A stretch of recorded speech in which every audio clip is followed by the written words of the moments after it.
Hello friends, welcome to our channel. Today we're going to take a look at another horrible case with you. The case of Adam Strong. Adam Strong was born in 1972 in Cornwall, a small town in Stormont County, Ontario. Little is known about his family and early life. He remained single and childless, working as a gas station attendant and a security guard on film sets. Those who knew him described Adam as quirky and eccentric, often coming across as superior to others. He enjoyed debating and arguing to prove his point, but was not typically confrontational. A review of his social media profiles revealed Adam's interest in BDSM practices, which he openly discussed and shared photos and videos about. Although he never had a long-term partner, some former partners accused him of being a sadist who subjected them to physical and emotional abuse, leading to the end of their relationships. Adam also had a peculiar hobby of writing reviews of adult films and magazines. It appeared that watching such content was a significant part of his free time. Despite his unusual interests, Adam presented himself as a calm and composed individual, showing no outward signs of a troubled or criminal nature. The story took an unexpected turn 4 months later when at the end of December, when David Wood's family moved into the house at 19 Macmillan Drive in Oshawa, they were immediately struck by a strange and unpleasant smell. Their downstairs neighbor, Adam Strong, a 45-year-old single man who lived in the other half of the house, reassured them that it was just a minor plumbing issue that he would fix within a few days. Although Adam was friendly and polite in his communication, there was something unsettling about him that put the Wood family on edge. When David's wife tried to welcome him with some homemade cookies, Adam wouldn't even let her into his apartment. Instead, he stepped out into the hallway, closing his door behind him.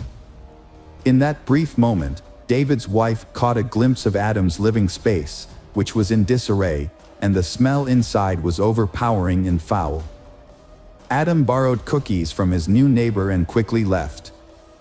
Later, when they met in the yard, he apologized for not inviting her in, explaining that his apartment was a mess due to upcoming renovations. Despite his efforts to be polite, he seemed nervous. As the Wood family settled into their new home, they tried to ignore a persistent smell. However, on December 29th, they called a plumber to fix a sewer blockage, which had intensified the stench. The problem seemed minor, but what the workers found in the pipes shocked even experienced forensic experts. Plumber Sean Funn and his partner began to clear the blockage in the Woods' apartment. Although they were accustomed to unpleasant odors, they were surprised by the terrible smell inside. They soon realized they needed to investigate further and descended to the apartment below, which belonged to a man named Adam. Adam reluctantly let the workers in, apologizing for the mess. The smell was even worse in his apartment, and when the plumbers reached the source of the blockage, the stench became unbearable. Sean, a seasoned plumber, had never encountered anything as foul-smelling as this in his years of practice.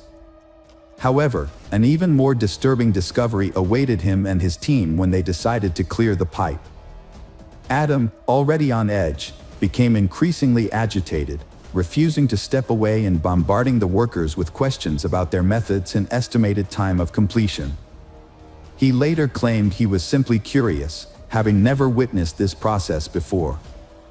The specialists tried to brush off his behavior, but their efforts were soon overshadowed by the gruesome discovery of over 10 kilograms of flesh, hair, and bone fragments in the pipes. Sean was horrified to find disfigured and partially decomposed human fingers among the debris. Adam feigned surprise, claiming he had never seen anything so disgusting, and then asked the plumbers if they had any idea how this could have ended up in the sewer pipe. Sean decided to call the police immediately to report the disturbing discovery. He informed them that he had likely found human remains and provided the address. He made sure Adam didn't touch or disturb anything, preserving the evidence. When the officers arrived, they quickly confirmed that Sean's suspicions were correct. Human flesh had been extracted from the pipes. The police then spoke with the Adam. He admitted that a woman's body had been stuck in the pipe. He even revealed that other body parts were stored in his refrigerator's freezer. Upon investigation, the police found a severed head and limb fragments packed in plastic bags, which were too large. The house was extremely filthy and cluttered, with a kitchen filled with dirty dishes and rotting food, as well as trash covering the floor.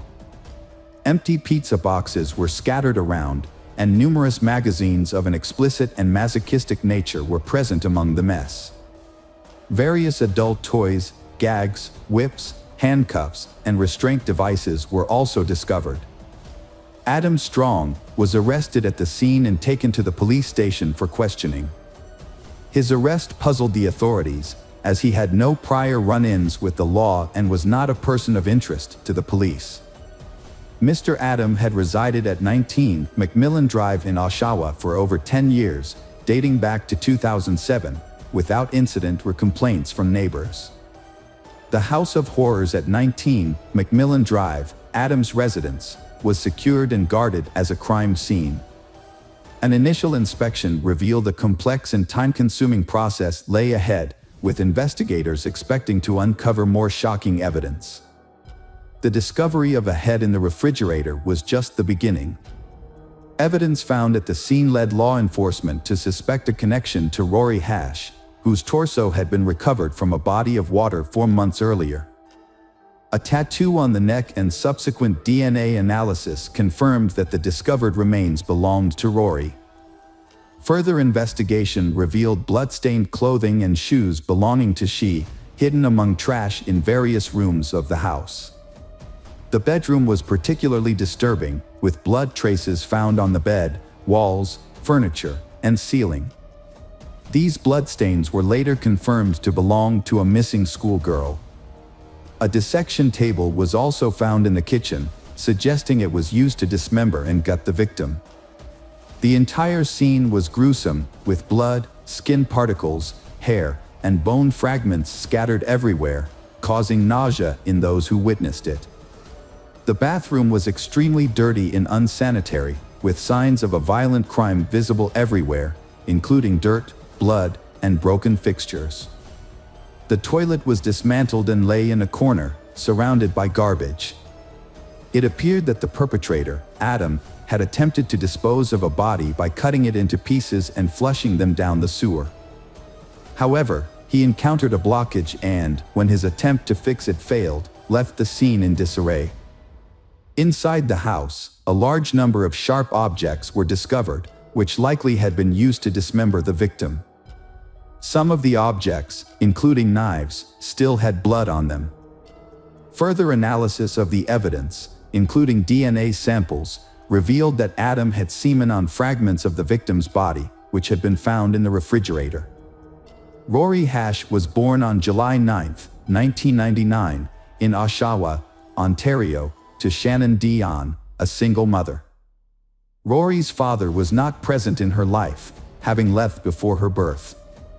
Despite this, Rory grew up in a loving and supportive family environment provided by her mother and maternal grandmother.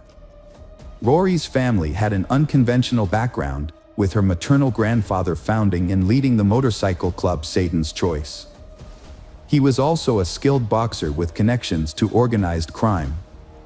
Additionally, Rory's uncle was a member of the Hells Angels motorcycle club and led a troubled life, frequently encountering legal issues. However, this did not affect Rory's childhood, which was remarkably peaceful and carefree. Rory excelled academically and had a passion for dance, winning awards in competitions. Those who knew her described her as intelligent, responsible, and compassionate. At the age of 13, Rory earned top honors as a cadet in her local army unit, showcasing her exceptional qualities from a young age. At 15, Rory's life took a downward turn. A friend introduced her to drugs, and she quickly became addicted. She started spending time with the wrong crowd, neglected her schoolwork, and eventually stopped attending school altogether. For about a year, her family tried to help her overcome her addiction by sending her to various treatment centers, but she relapsed each time. At 17, Rory ran away from home and began working in the sex trade to support her habit. Rory eventually sought help from a specialized service for teenagers struggling with addiction. With their support, she was able to enter mandatory treatment and turn her life around. She found a job at a local shop, studied remotely to earn her high school diploma, and even started thinking about attending college. Rory also started a serious relationship with a boy named Anthony, and they decided to move in together in the spring of 2017. When Rory discovered she was pregnant, she was nearly 18 and felt ready to take on the responsibility of motherhood. Her mother supported her decision, but was unaware that Rory had started using illicit substances again. In mid-August, Rory met with Crane at a shopping center. Crane had been keeping an eye on her for 18 months to ensure she didn't fall back into her old habits. During their meeting, Rory revealed that she had started using drugs again and had lost her job a month prior. She also admitted to exchanging intimate favors for money or drugs. Crane was deeply concerned and promised to help. He asked Rory to wait while he made a call to arrange for her to be hospitalized. However, when he returned, Rory was gone. The next day, Rory's mother and uncle took her to the hospital after finding her in a state of incoherence due to substance use. They left her in the emergency room queue for about an hour, but when they returned, Rory was nowhere to be found. Security footage showed that she had simply gotten up and walked out of the hospital. Her family reported her missing the following day, but despite a thorough search and widespread social media attention, Rory was never seen again. Rory's exact circumstances of arrival at Adam's house are unknown, but it is probable that she went there seeking drugs in exchange for sex. The investigation started when Adam informed the police about the location of Rory's remaining body parts. Initially, investigators anticipated Adam would admit to the crime, but when he was taken to the station, he became uncooperative, refused to answer questions, and denied any involvement in Rory's death, all while remaining calm. The only charge filed against Adam was desecration of a body, as there was not enough direct evidence to link him to the murder. Despite his lawyer's efforts, Adam was not granted bail and stayed in jail until his trial. Investigators attempted to get Adam to reveal more information by provoking an emotional response, but he remained cautious and avoided discussing Rory's visit to his house and his potential involvement in her death. However, Adam freely talked about his interest in bladed weapons and his large collection of knives. A search of Adam's house uncovered a significant piece of evidence, a dirty hunting knife hidden in a closet with dried skin fragments that appeared to be human. DNA testing revealed that the samples on the knife did not match Rory's, but belonged to someone else. It took several months to identify the person, but by July 2017, investigators had confirmed that the DNA on the knife belonged to Kandis Fitzpatrick, she who had gone missing about 10 years earlier.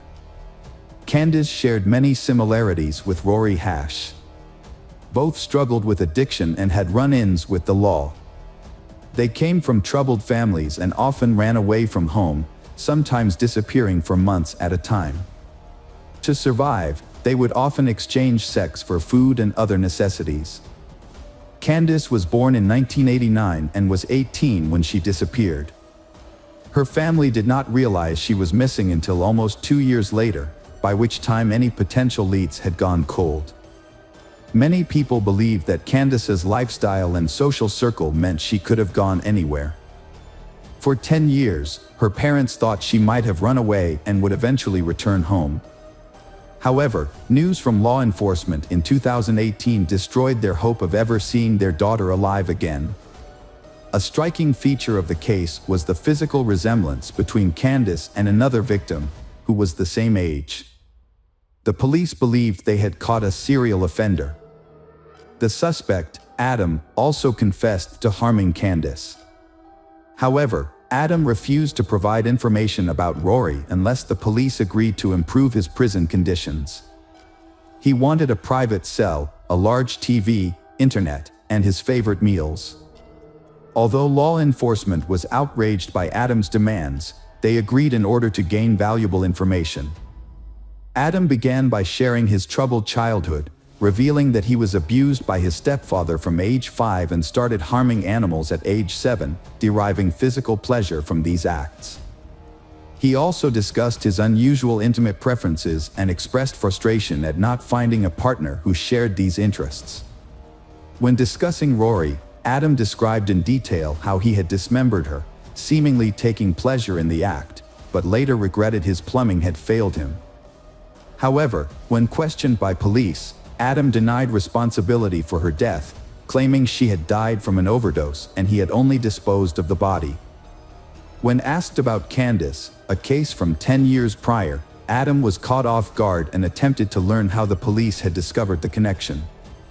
Upon hearing about the human remains found on an old knife, Adam became subdued and regretted not taking better precautions to avoid detection. He admitted to meeting Kandis but denied killing her. Despite a lack of evidence to support his claims, Adam unintentionally incriminated himself during the investigation. In an attempt to gain sympathy, he shared his account of events. However, when informed that the victim, Rory, was pregnant at the time of her death, Adam strongly denied this fact. The police noted that the pregnancy was in its early stages, and therefore not visibly apparent. Adam claimed that he would have noticed if she was pregnant, sparking a realization among the investigators that he would stop at nothing to argue his point. To uncover more information, the police told Adam that Rory was pregnant, which led him to attempt to prove the contrary. In his eagerness to refute this, he shared graphic details about how he had personally examined her body and held her reproductive organs in his hands. Adam's account was detailed and included his physical sensations, describing the flesh as soft and warm. At one point, he even mentioned feeling a pulse. These statements raised suspicions that Rory may have still been alive at the time. Unfortunately for Adam, his entire narrative was captured on camera, and his incriminating statements were presented as evidence in court. When confronted about his earlier statements, Adam tried to retract his previous admissions, but it was too late. The defendant, Adam Strong, refused to reveal what he had done with Kandis's body, and despite extensive searches, her remains were never found. Investigators also failed to identify any other potential victims. During one of the final interrogations, Strong showed no remorse, saying, "I don't know if it matters, but I'd like to extend my condolences to her parents." During the trial, Strong's lawyers argued that he was mentally ill and therefore not responsible for his actions, claiming he needed medical treatment rather than punishment. However, the court had to decide whether he was sane and accountable for his crimes or if he should be committed to a psychiatric facility instead of serving time in prison. A psychiatric evaluation found that although Strong had certain mental health disorders, he was aware of his actions and could be held legally responsible. Strong's trial began in September 2020, 3 years after Rory's death and 12 years after Kandis disappeared. He was charged with 2 counts of murder and desecration of Rory's remains. Although he never admitted guilt, the evidence found in his home and his statements during interrogations confirmed his involvement in these horrific crimes. 4 of Adam's former partners testified against him, describing his cruel and violent behavior. The prosecution presented evidence that Adam had lured 2 women to his home with promises of money in exchange for intimate services that catered to his specific preferences. Once they were in his home, he would immobilize and torment them for an extended period. In the case of Rory, he likely killed her during the ordeal because he feared she would report him to the police. On September 4th, a signal from Adam's phone was detected near the city harbor, where he had discarded Rory's torso, hoping the current would carry it away. In April 2021, Adam Strong was found guilty of murdering Kandis Fitzpatrick and Rory Hash, as well as desecrating Rory's remains. He was sentenced to life in prison without the possibility of parole. Adam showed little remorse, stating that his prison cell was an improvement over his previous living conditions. 6 months after his sentencing, Adam unexpectedly revealed the location of Kandis's remains. Following his directions, the police conducted a months-long search that ultimately led to the discovery of human bones. DNA testing confirmed the skeleton's identity as young Kandis Fitzpatrick, and this was officially announced. Investigators now strongly suspect that there may be at least one more female victim in the Adam case. During Adam's initial interrogation, his personal belongings were seized, including a chain with 3 rings. Adam asked for the chain's return, explaining that the rings held sentimental value and he didn't want to lose them. Relatives of Rory and Kandis later identified 2 of the rings as belonging to their daughters, but the origin of the 3rd ring remains unknown. Hello friends, welcome to our channel. Today we're going to take a look at another horrible case with you. The case of Maria Alejandra Lafuente Casco. Maria Alejandra Lafuente Casco, a stunning brunette with bright brown eyes and thick black eyelashes, lived in Mexico City. Alejandra took great pride in her appearance, considering herself the epitome of female beauty. Alejandra's success wasn't limited to her physical appearance. Her father, Dr. Alberto Dente, was a renowned psychiatrist with a doctorate in sciences. Following in his footsteps, Alejandra had built a successful career of her own. Alejandra's father was a renowned scientist specializing in psychiatric disorders. She idolized him and aspired to follow in his footsteps, enrolling in the top psychiatry university and graduating with honors, thanks to her hard work and his connections. After completing her studies, Alejandra shifted her focus from psychiatry to psychotherapy. With her father's financial support, she obtained a license and set up her own practice in a prestigious business center in the capital. Alejandra's first marriage, to her ex-husband, ended in divorce, but she has 2 beautiful daughters who have inherited their father's eyes and sense of humor. Despite this failure, Alejandra still hopes and continues to dream of finding a partner who can be a good father to her daughters.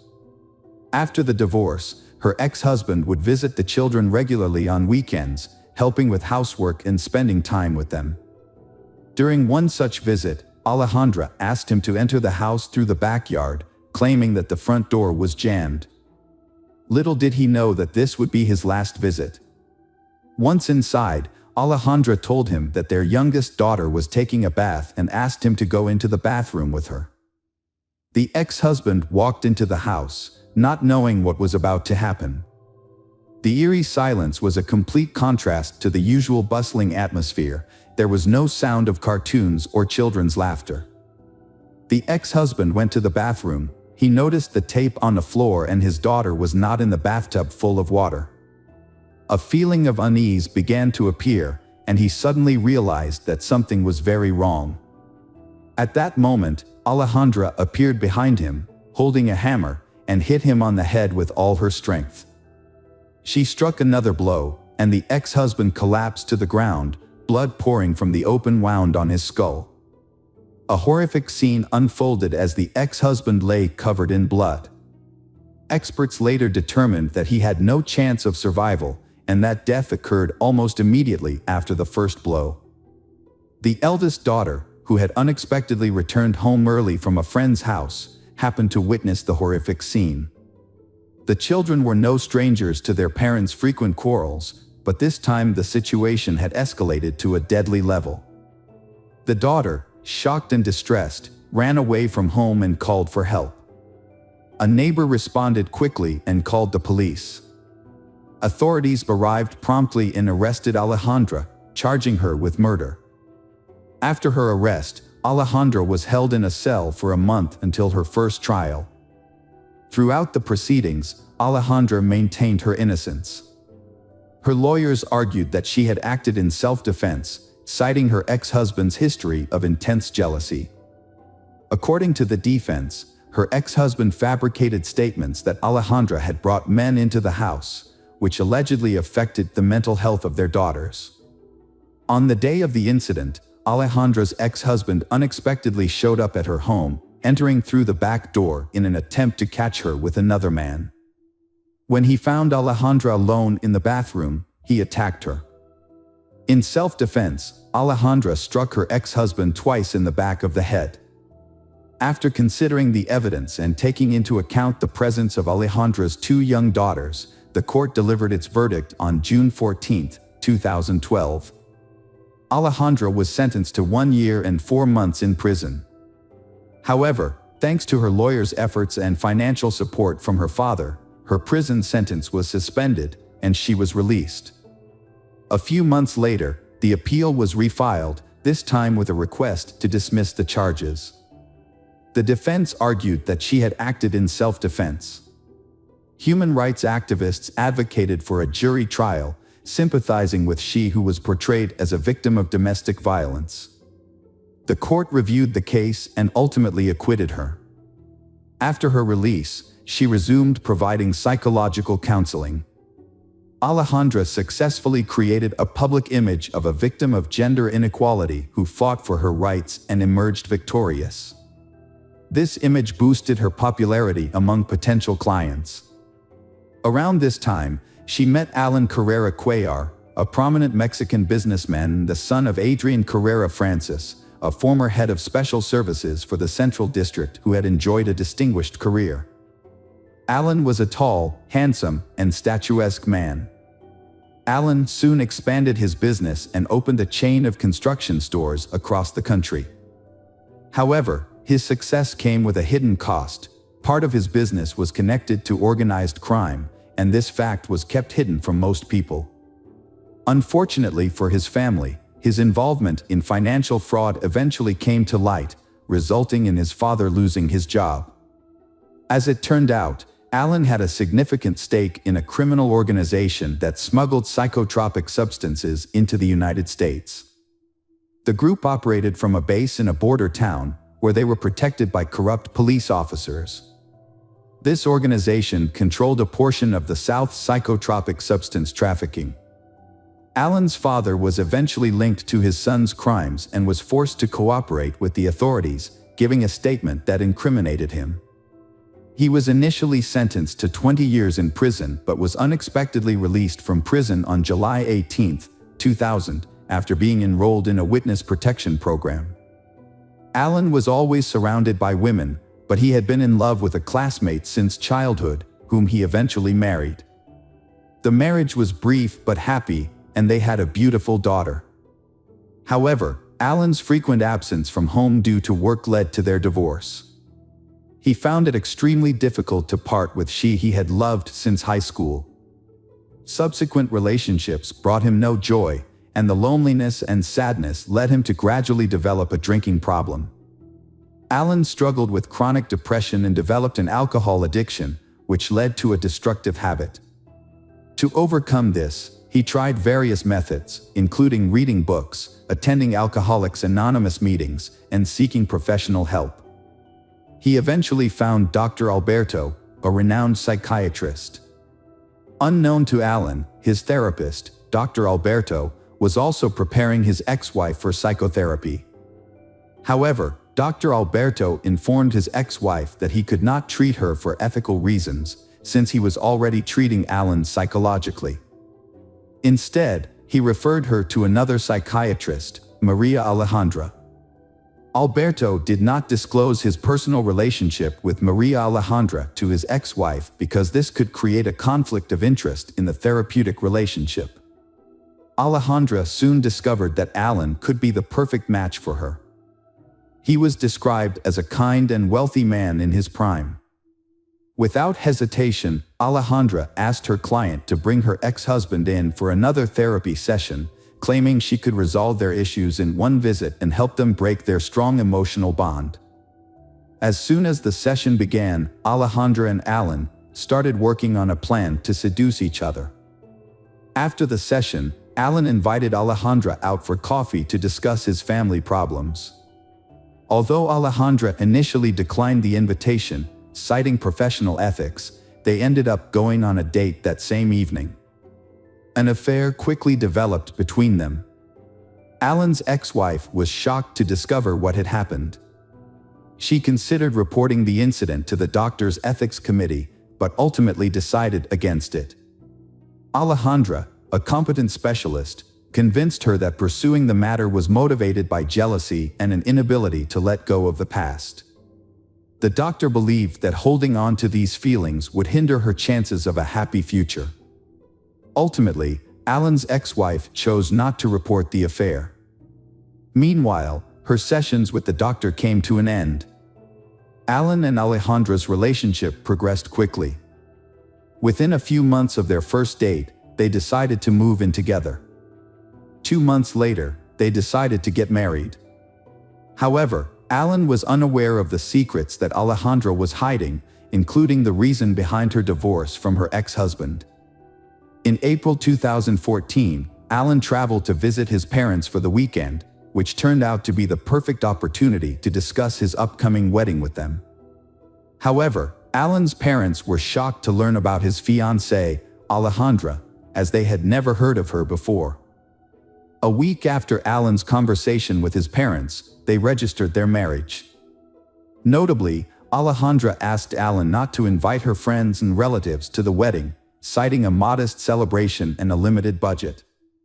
Although the wedding was supposed to be low-key, it was later revealed that Alejandra's father did attend the ceremony. The young family's life initially seemed like a fairy tale, filled with happiness and endless plans for the future. However, this perfect appearance did not last long. Alejandra's hysterical nature and the horrors of this story began to emerge. Although no one expected it at the time, the relationship between the newlyweds began to deteriorate rapidly. Alan was a secretive person who kept his personal life private, sharing few details with friends. As a result, little was known about what was happening behind closed doors. Nonetheless, it was clear that the relationship was no longer the same.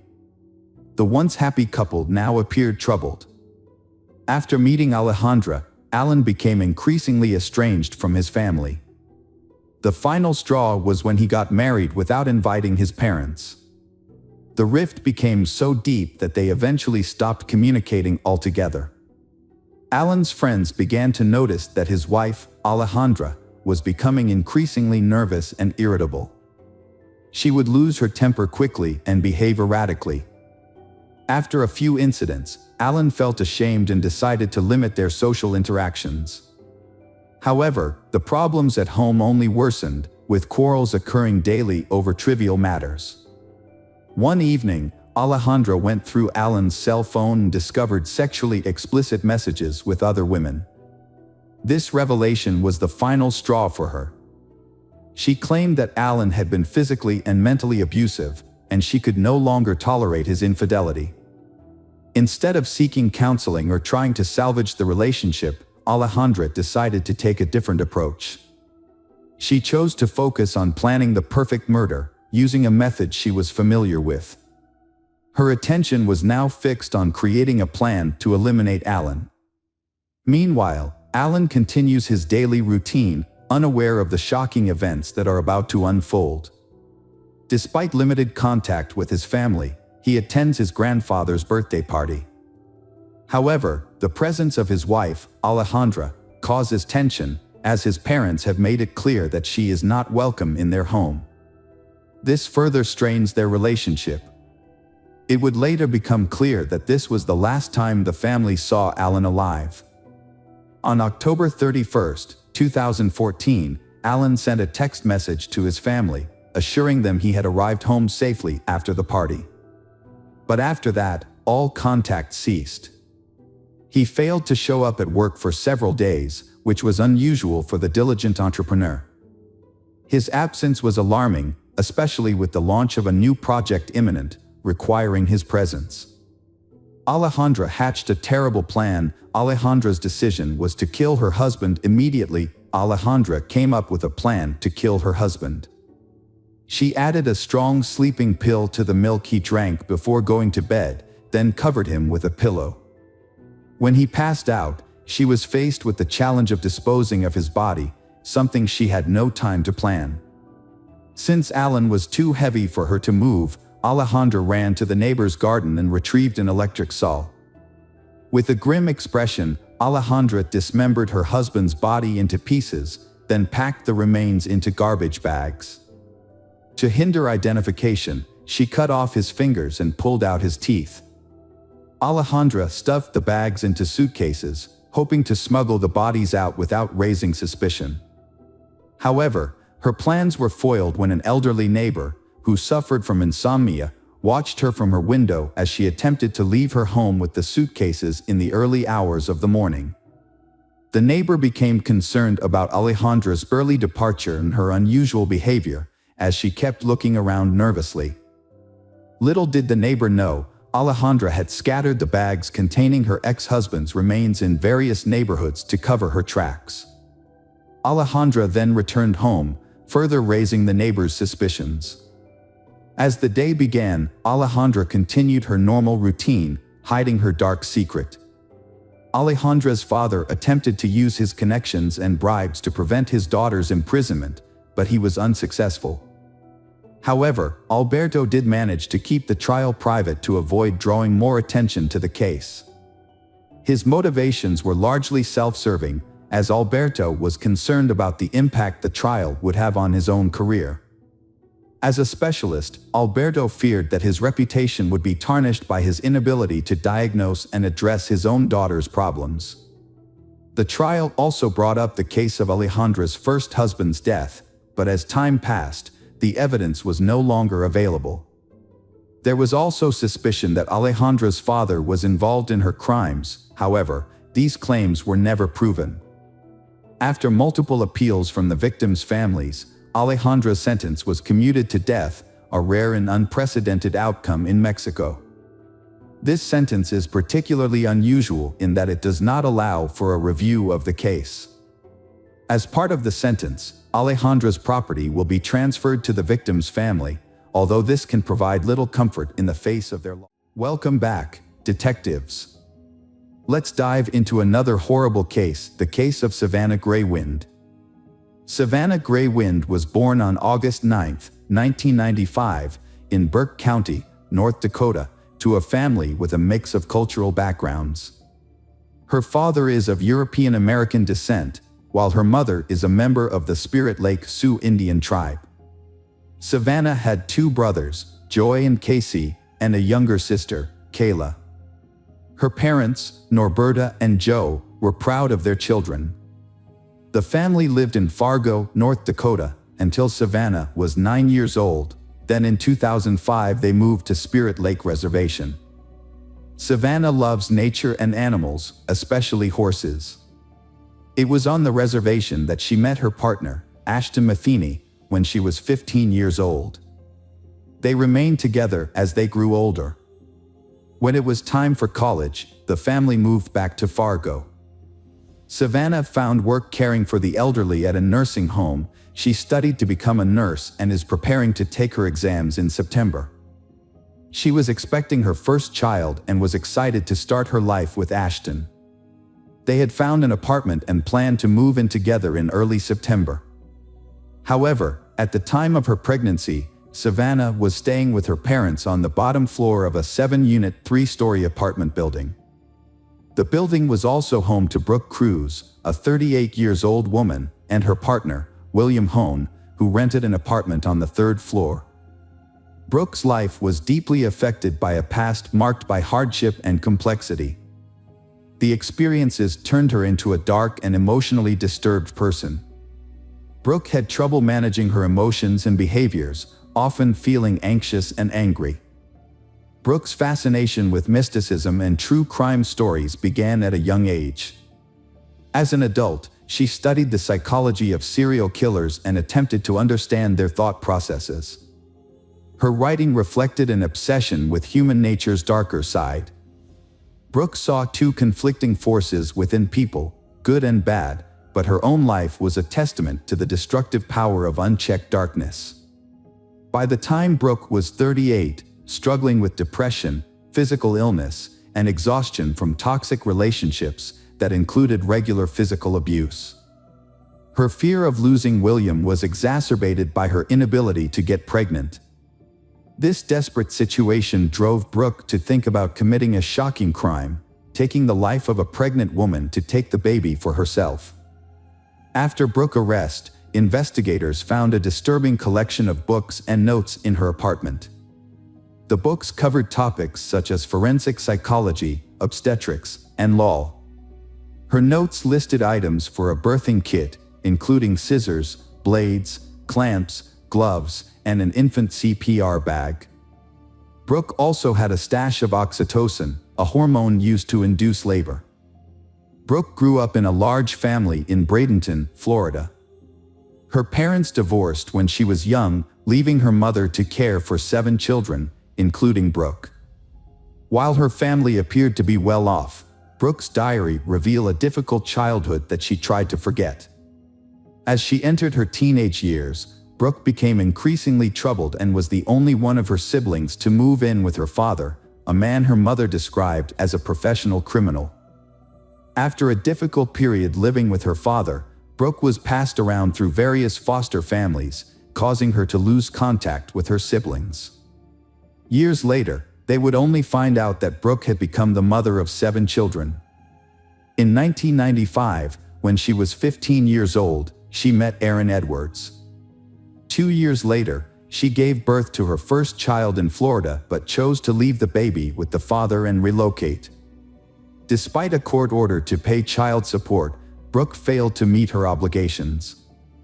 She would eventually reconnect with her daughter briefly on Facebook when the child turned 14. Brooke worked multiple jobs, including as a waitress at the Chinese Dragon restaurant, a sales representative, and an animal specialist at Petland in Florida. However, her life was further marked by brushes with the law. In 2002, the 23-year-old was jailed in Missouri for document falsification but was paroled on August 31, 2022. Unfortunately, her freedom was short-lived, as she was rearrested and jailed in Texas for violating her parole. By the time Brooke was 27, she married Carl Cruz, a carpenter from Minnesota, in 2006. She gave birth to 2 children and worked as an administrative assistant at her husband's carpentry shop. However, Brooke had an affair, which ultimately led to their divorce in June 2009. Carl Cruz gained custody of their children, and Brooke moved to California without explanation. The only thing she did carefully and diligently throughout her life was to keep diaries, meticulously recording events as they unfolded. After a terrible crime has occurred, the diary was published in the press. The diary told of a string of lovers, home births, and abortions. At first, many of these relationships seem healthy and loving. However, over time, the men in her life begin to control her by making her feel inferior.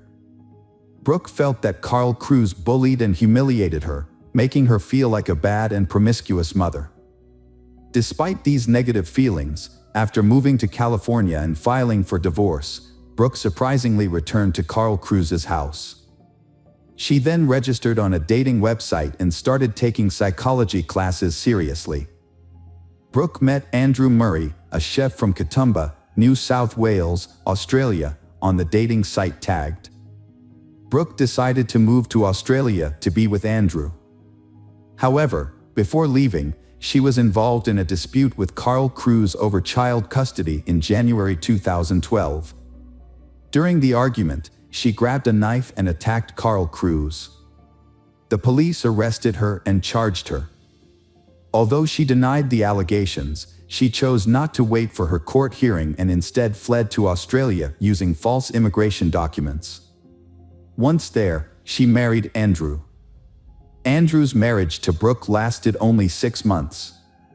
During that time, he discovered her past, including a previous husband and children in the US, as well as fake immigration papers. According to Andrew, Brooke threatened him for helping her, prompting him to report everything to the police as a precautionary measure. Andrew remembers their marriage as a time when Brooke became intensely interested in crime and the behaviors of serial killers. Brooke's interest in crime began as early as 2012, when she was studying psychology in nursing. Her thesis focused on serial killers, and she spent a lot of time reading about them. In total, Brooke spent 6 months and 10 days in Australia before returning to the US in October 2012. However, after returning to the US, she became embroiled in a lengthy custody battle for her 2 children. Reconciling with Andrew might have given her a chance to start over, but instead, she met William Hone, a 28-year-old man with a history of child abuse, in late 2012. Brooke fell in love with William, a man who had been divorced twice. Despite his troubled past, Brooke was optimistic about her new life. She took a job and began to rediscover herself. In 2013, Brooke decided to pursue a degree at Minnesota State University, enrolling in courses such as social behavior, psychology of deviant behavior, and research methods. She was particularly drawn to the psychology of serial killers, and her paper on the subject earned her top marks. Brooke's relationship with William was loving and kind at first, creating a peaceful home for their children. However, over time, the relationship became codependent, marked by joint substance abuse, and the problem is getting more and more tense. As Brooke's relationship deteriorated, her well-being suffered. She began to withdraw from her children, struggled in her job, and became increasingly fixated on her research into the darker aspects of human psychology. In 2014, Brooke's life and spirit changed dramatically after a series of terrible things happened to her. The specifics of these things are not disclosed, but they appear to have had a profound and lasting impact on her mental health. Brooke suffered a panic attack and was rushed to the hospital, where she was diagnosed with post-traumatic stress disorder. In the following year, Brooke's relationship with William began to deteriorate. She expressed her feelings of emptiness in her diary. She felt neglected, which led to her starting to isolate herself from others. Brooke's physical and mental health continued to decline, and she was eventually diagnosed with a gallbladder disease. This led to a significant decline in her overall well-being, causing her to become reclusive and rarely leave her house. The situation took a turn for the worse when Brooke's partner, William, became violent. In May 2016, the police responded to a call and found that William had brutally beaten Brooke in the bathroom. He pleaded guilty to assault and was banned from approaching her. However, he failed to comply with the restraining order and was found in Brooke's apartment 6 months later. The relationship between Brooke and William continued, but it was no longer healthy. However, one issue remained: William wanted a child, while Brooke was unable to have one due to a 2011 abortion. In 2017, after a fight, Brooke fabricated a pregnancy to prevent William from leaving her. To convince him, she sent him fake proof, including a false ultrasound picture and a photo of a positive pregnancy test. Brooke found an online recording of a random baby's heartbeat and presented it to William, claiming it was the heartbeat of the child she carrying. In reality, there was no pregnancy. William had already shared with friends and family that Brooke was pregnant, and in an attempt to save face, he pressured her to actually have the baby. Brooke understood William's statement as a final decision and thought he was insisting that they adopt a child from someone else, specifically their pregnant neighbor Savannah, who lived 3 floors below them. Brooke, who had medical knowledge, began making a list of what she needed to induce labor.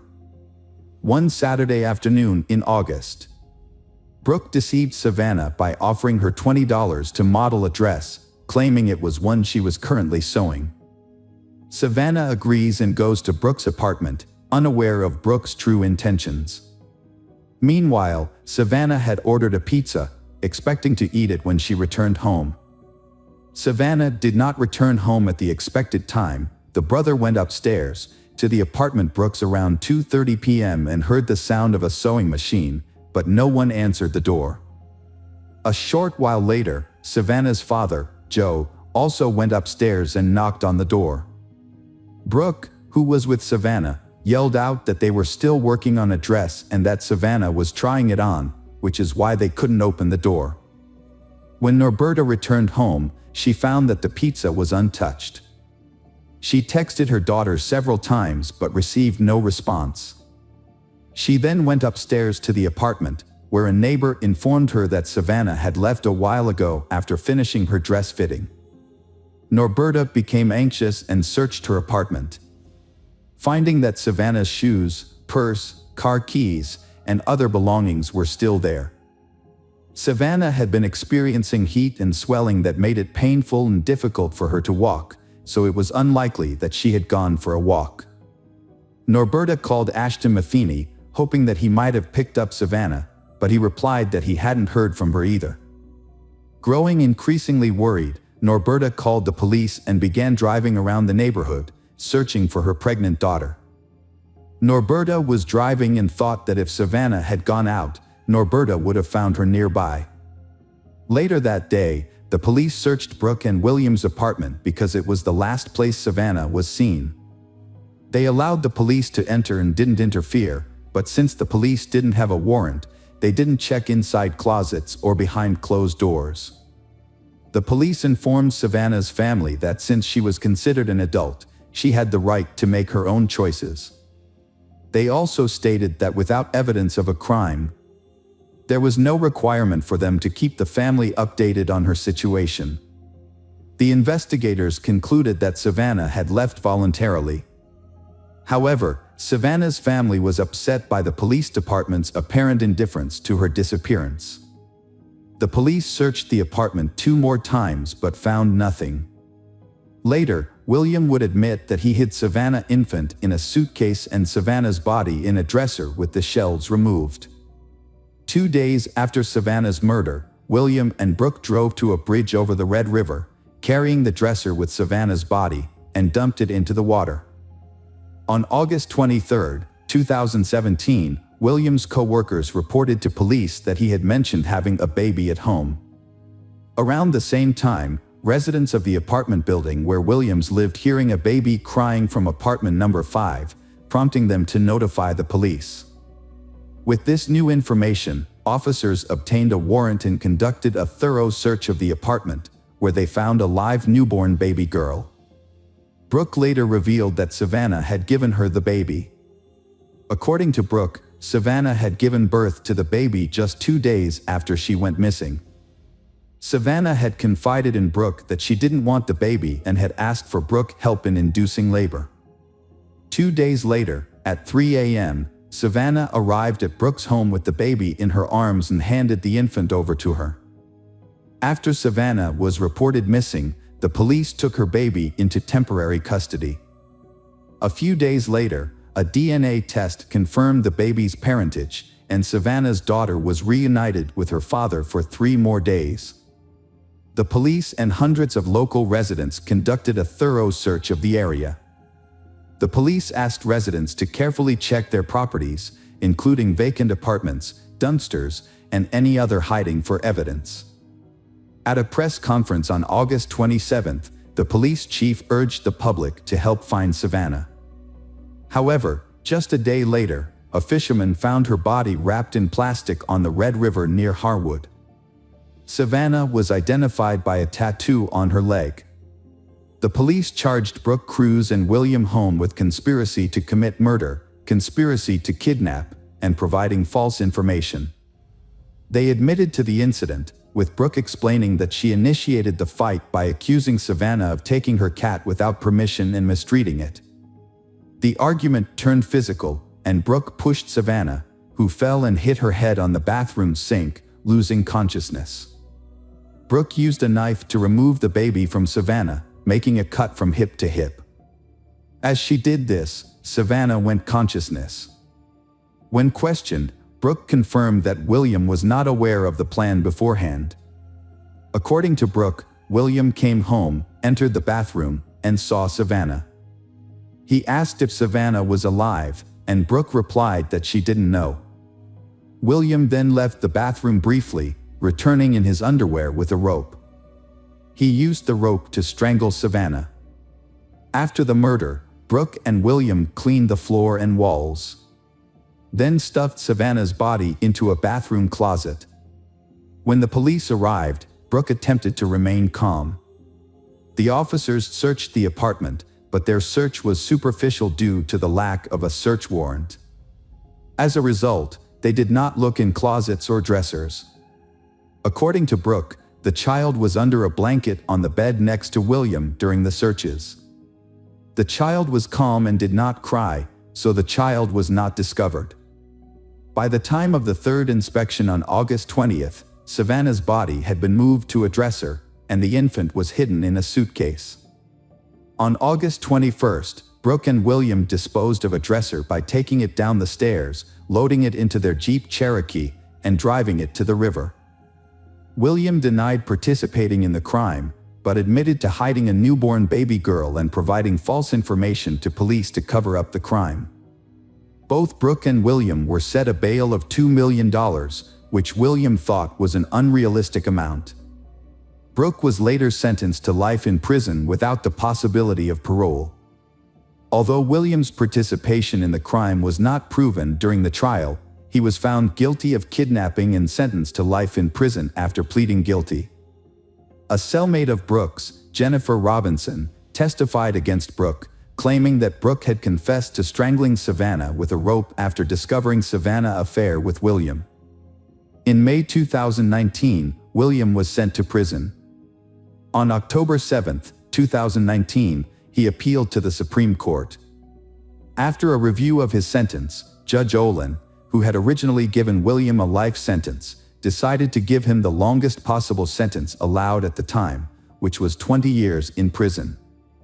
Since William had already spent 775 days in prison, he would have to serve more than 7 additional years. Savannah's baby, Hasley, is now 6 years old and attending kindergarten. The Savannah's parents regularly post updates on their public Facebook page about their granddaughter's life. The case has received significant attention, and Norberta believes that her daughter's disappearance was not taken seriously because Savannah was Native American. She thinks that if Savannah were white, her disappearance would have been treated more seriously. Hello friends, welcome to our channel. Today we're going to take a look at another horrible case with you. The case of Wang Nan. Wang Nan, born in 1987 in Nanjing, China, a major city and former capital, Wang Nan grew up in a relatively affluent family. Her parents provided her with the best possible education and encouraged her to develop her talents. After completing her secondary education, Wang Nan enrolled in a prestigious university, where she studied business and finance, and also learned several foreign languages. Upon graduation, she landed a job at a large travel agency, where she quickly proved herself to be a valuable, responsible, and motivated employee. Her career advanced rapidly, and she was soon sent to Thailand to head a new branch and oversee its development. Wang Nan worked as a top manager for several years before deciding to leave the agency to start her own business. She opened a Chinese restaurant in Bangkok, which she managed successfully, and it eventually grew into a small but popular chain. Wang Nan was a thriving young entrepreneur who had devoted her life to her career. With her constant business engagements, she barely had time for socializing or dating, and her loneliness became a normal part of her life. At almost 30 years old, Wang Nan was well established in Thailand, having lived there for a while and become proficient in the language. However, she strived for further improvement, taking additional courses to learn Thai at a training center. There, she met a young man named Yu Xiaodong, who initially stared at her before introducing himself in his native language. They exchanged brief conversations, and he inquired about her reason for studying the language. Wang Nan replied that it was for business purposes, and Yu Xiaodong proposed exchanging business cards to potentially meet up Sunday. Although Wang Nan was not interested in continuing the conversation, she still politely gave him her business card. Yu Xiaodong also gave Wang Nan his own business card, which said that he worked in the import-export industry in Bangkok. Not very impressed, Wang Nan put the business card in her wallet and forgot about it. Yu Xiaodong was the only one who showed genuine interest in Wang Nan, and he wasted no time in calling her the very next day. However, She was preoccupied with work and couldn't spare even a few minutes to talk, so she declined his invitation to meet for coffee. A few days later, Yu Xiaodong asked her out again, but Wang Nan turned him down once more, citing her busy schedule and preparations for an upcoming business conference where she hoped to expand her professional network. Undeterred, Yu Xiaodong showed up at the conference with a stunning bouquet of flowers and waited for Wang Nan to become available. When she was free, he approached her and asked her out once more. This time, Wang Nan was charmed by his persistence, which was a new experience for her. No one had ever pursued her so relentlessly before, so she agreed to meet him for dinner. As it turned out, Yu Xiaodong's interest in Wang Nan was more than just a passing infatuation. He was completely smitten. He showered her with attention, surprise gifts, and romantic gestures, including sending flowers to her doorstep every morning with sweet notes attached. He also called her at least twice a day to wish her good morning and good night. Wang Nan had mixed emotions about the situation. While she was irritated by Yu Xiaodong's all-consuming infatuation, she was also flattered that someone was making such an effort to win her heart. As a result, she found herself unexpectedly entering into a romantic relationship. Yu Xiaodong went out of his way to woo her, not only romantically but also by trying to be perfect in every aspect of their relationship. He shared her interests and opinions, learned to cook her favorite meals, and planned exciting activities for them to enjoy together. He was also eager to help her with her work and household chores at a moment's notice. Wang Nan was over the moon with happiness, feeling as though she was living in a fairy tale. Yu Xiaodong's behavior, however, was moving at a breakneck pace. Despite having only been together for a few months, he was already making plans for their wedding and discussing potential names for their future children. This made Wang Nan uncomfortable, but Yu Xiaodong would counter by pointing out that they were both in their 30s and that it was time for them to start thinking about building a family. That night, Yu Xiaodong wrote a heartfelt letter to Wang Nan, expressing his deep affection and commitment to being a good husband and father. The next morning, he arrived at her doorstep with a bouquet of flowers, reiterating his seriousness about marrying her. Wang Nan jokingly mentioned that the courthouse wouldn't open for another hour and a half, but Yu Xiaodong suggested they go there immediately. To her surprise, the courthouse was open, and the officer responsible for registering marriages was already at his desk, ready to formalize their union. Yu Xiaodong had secretly arranged for a hasty marriage ceremony to take place early in the morning. The whole event was unusual and lacking in formality. There were no guests, no exchange of rings, no wedding dress or veil, and no commemorative photographs. Wang Nan couldn't shake the feeling that the whole thing wasn't really happening, especially since she hadn't even introduced her new husband to her mother, with whom she was extremely close. Before she knew it, she was holding a marriage certificate in her hand, and her newlywed husband was standing beside her, beaming with satisfaction. Wang Nan's marriage was troubled from the start. She had second thoughts about marrying Yu Xiaodong almost immediately after the wedding. Initially, she had hoped he would be a reliable partner, a man she could depend on. Unfortunately, her expectations were not met, and her new husband's true nature soon revealed itself.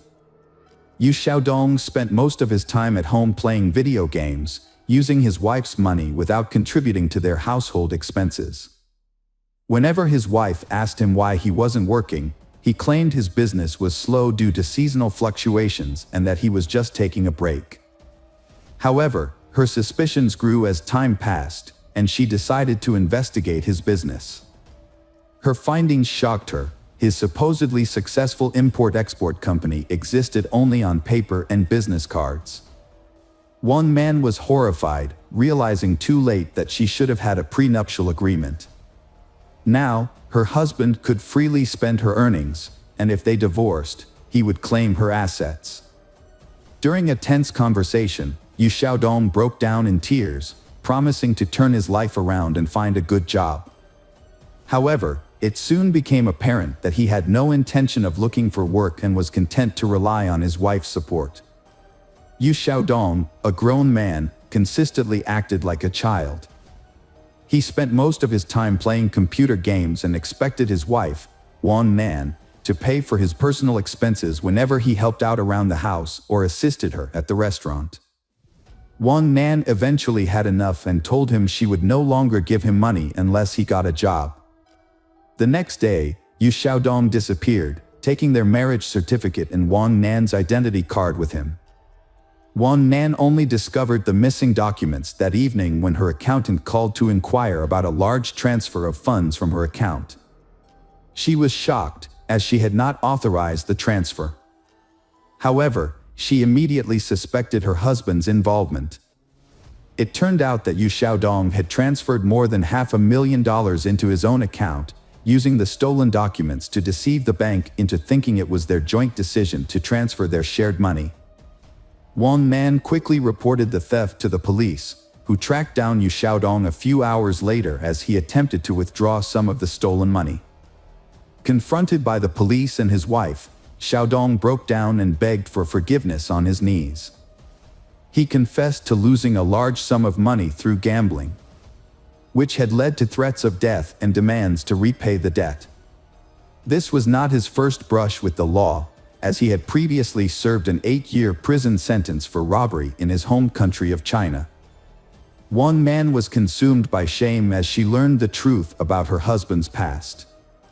Despite this, she believed that his addiction to gambling was a disease that could be overcome, and she wanted to help him recover and return to a normal life. To support him, Wang Nan agreed to pay off half of his debt and offered him a job as heater of one of her restaurants.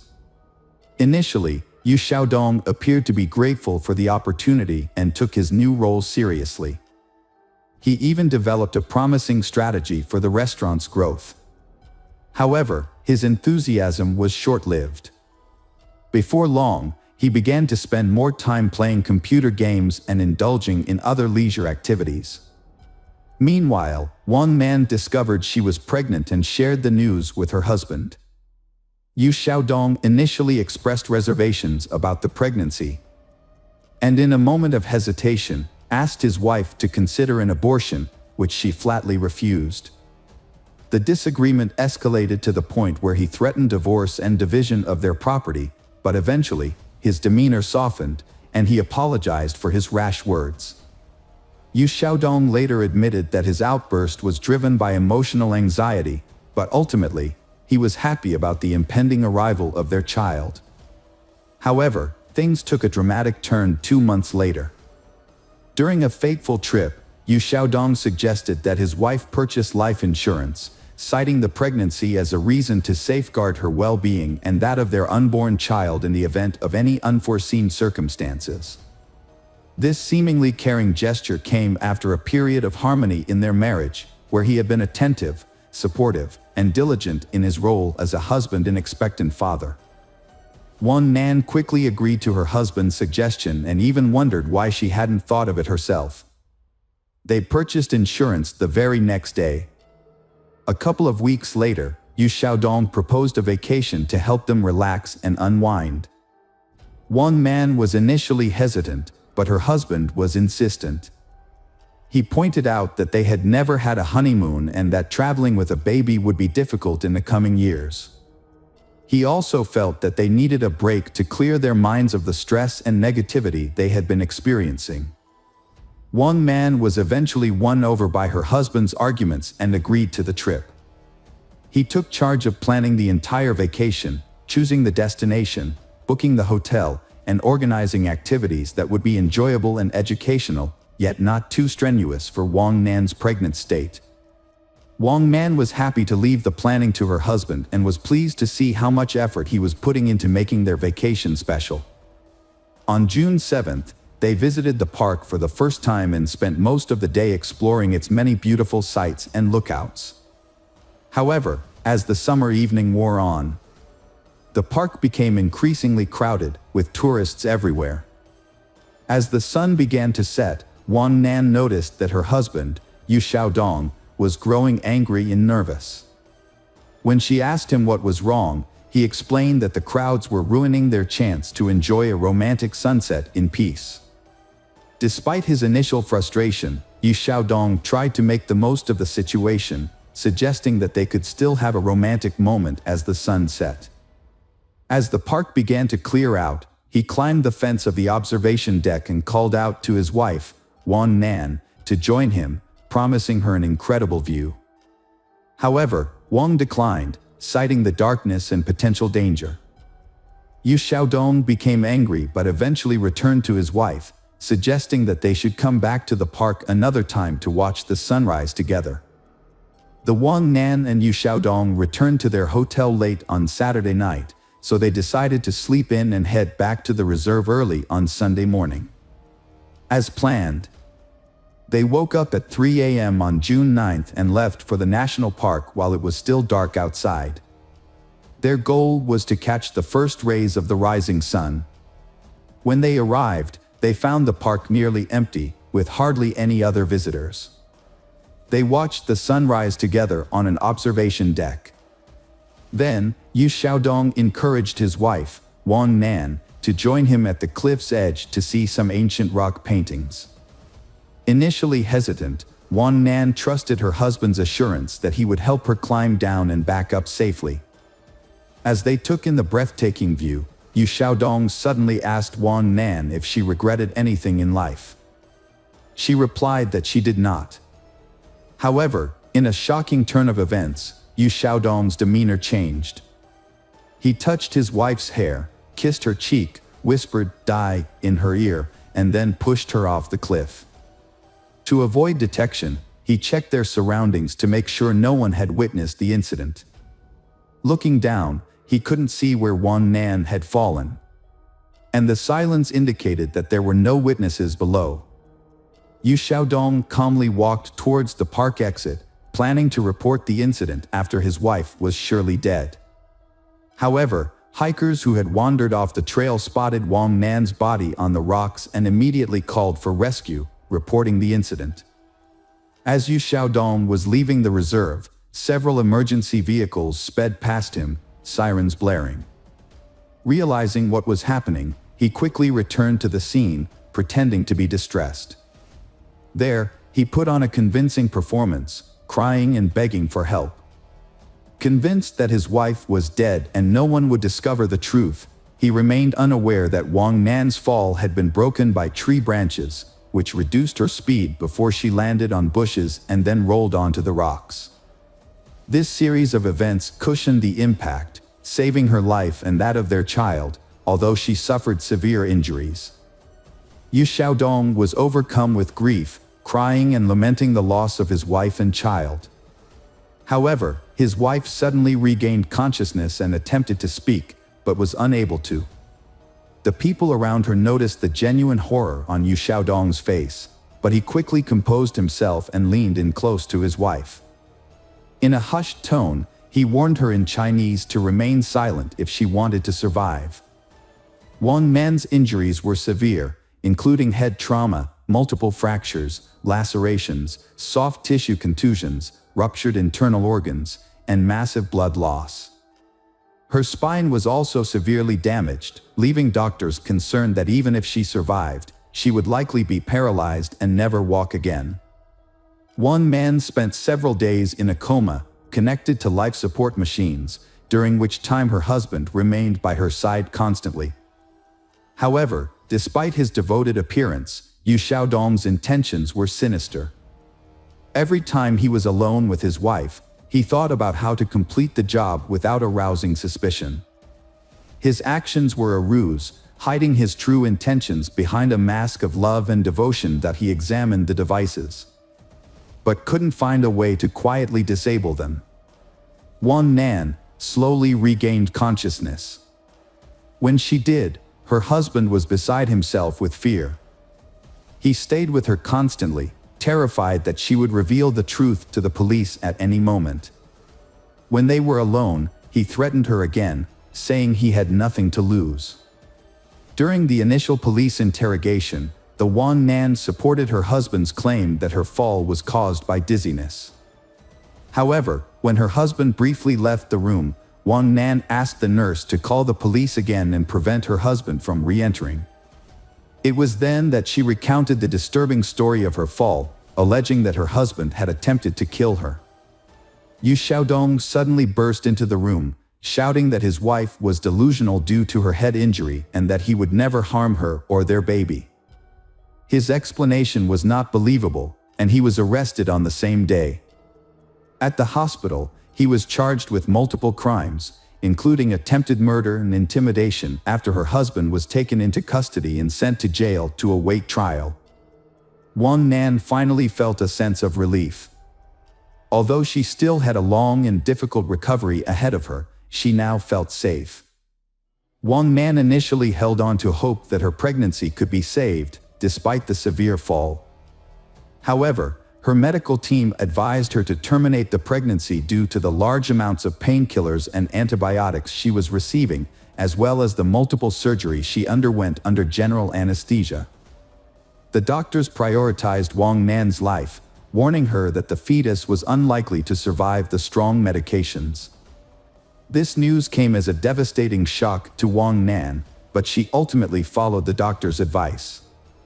During the trial, Yu Xiaodong vehemently denied any wrongdoing, sticking to his claim that the incident was an accident. He remained calm and composed in prison, hiring skilled lawyers and expressing confidence that he would either be acquitted or receive a lenient sentence. In contrast, the investigators and prosecutor were convinced that Yu Xiaodong had deliberately committed the crime. Motivated by the prospect of collecting a substantial insurance payout and inheriting his wife's fortune, which was valued at nearly $2.5 million at the time. During an interrogation, Yu Xiaodong made a shocking revelation about his motive for the heinous crime. He disclosed that he was angry with his wife for not paying off his entire debt, which had accumulated due to his gambling habit. In his mind, if his wife truly loved him, she would have cleared all his debts since she had the financial means to do so. This perceived betrayal led Yu Xiaodong to believe that his wife did not love him, and therefore, he felt justified in punishing her. After making this astonishing confession, the defendant became silent, seemingly aware that he had revealed too much. He attempted to retract his statement, claiming that he had been misunderstood. Nevertheless, his unexpected admission, combined with Wang Nan's testimony, was sufficient to secure a lengthy prison sentence. In March 2021, Yu Xiaodong was found guilty and sentenced to life imprisonment. However, he and his lawyers filed multiple appeals, and 6 months later, the Thai court showed unusual leniency by reducing the life sentence to 10 years in prison. Wang Nan and her family were shocked and outraged by the lenient sentence given to Yu Xiaodong, believing it would set a bad precedent and encourage others to commit similar heinous crimes. Yu Xiaodong received a sentence of 10 years for attempting to murder his pregnant Wang Nan. As of now, Yu Xiaodong is serving her 10-year sentence while Wang Nan is challenging the court's decision. Meanwhile, Yu Xiaodong is filing appeals to prove her innocence. Wang Nan has successfully restarted her business in 2023 and also established an organization that provides support to women who have been affected by domestic violence. She writes about her personal experiences and warnings for women on her blog. Welcome back, detectives. Let's dive into another horrible case. The case of Kaler family. James Craig Kaler was born in Weatherford, Texas in 1963, and his future wife, Karen Kaler, was born in the same city 2 years later. They met in the early 1980s while attending a university in Texas. At the time, Craig was a senior studying engineering, and Karen was a freshman in the humanities department. Despite their different fields of study, they quickly discovered common interests and started a romantic relationship. After graduating, they had a small, intimate wedding with close friends and family. They welcomed their first child, Emily, in 1991, followed by Lauren in 1993. The family lived in a cozy house in Weatherford and enjoyed a comfortable lifestyle, with a higher-than-average income for their area. In 1999, Craig received a lucrative job offer from a major utility company in Weatherford, which coincided with the birth of their son, Sean. Craig adored his son and, with his increased salary, purchased a spacious house in the city's most prestigious neighborhood and a family car. Karen stayed at home to care for their children, and Craig became the primary breadwinner. From the outside, their family appeared to be living a perfect life. Their 3 children have also had many successes in their fields. Emily and Lauren are talented in sports and music. Emily studies at a prestigious pharmacy college and Lauren hopes to attend a conservatory. Sean, on the other hand, showed a keen interest in mathematics and had dreams of becoming an archaeologist. The family's home life seemed idyllic, Craig providing for the family and Karen taking care of the household and raising the children. However, the family was struggling with hidden problems. In 2007, Karen confided in her sister Linda, revealing that she was on the verge of a nervous breakdown due to Craig's controlling behavior. Craig exerted total control over Karen's daily life, demanding a detailed account of every expense, no matter how small, and requiring her to report her whereabouts at all times. The family lives on a strict schedule, with Craig setting their daily routines, including bedtime, wake-up time, meal times. This rigidity makes Karen feel suffocated and trapped. Over time, Craig's need for control grew stronger. He became more demanding and selfish, scheduling Karen's every move. She felt like she had no time left for herself, there was only duty to complete. Karen tried to meet her husband's demands, hoping he would ease up and they could return to their normal life. However, Craig seemed to enjoy exerting control and refused to change. Linda was extremely worried about her sister's confide. Like everyone else, she saw Craig as the ideal husband, father, and family man, only to discover he was a controlling man. Despite this, Karen didn't want to break up her family. Additionally, she and her children relied on Craig financially. So, she decided to find a job that would give her a stable income. She joined a local gym without telling her husband, using it as an escape to clear her mind and work through her emotions. She spent several hours there every day, scheduling her time around her husband Craig's work schedule so he wouldn't notice. Not long after, the gym manager noticed her because of her attractive appearance, excellent fitness, and her hard work. Karen was given the chance to work as a fitness with the possibility of a permanent contract.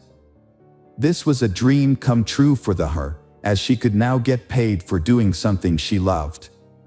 However, she was worried about how her husband, Craig, would react when he found out. When Craig found out about Karen's new job, she thought he would be angry and forbid her to continue. Surprisingly, he received this news calmly and even seemed pleased that she had found a way to make money on her own. He had a few conditions. She had to be home when he arrived, cook meals, and not let her new job interfere with their intimate life. Karen found these conditions acceptable, as she now had more freedom and independence. As Karen settled into her new job, she met a new instructor named Sonny Reese, and they quickly became friends. For Karen, who had spent years at home with little social interaction, Sonny became a trusted confidant.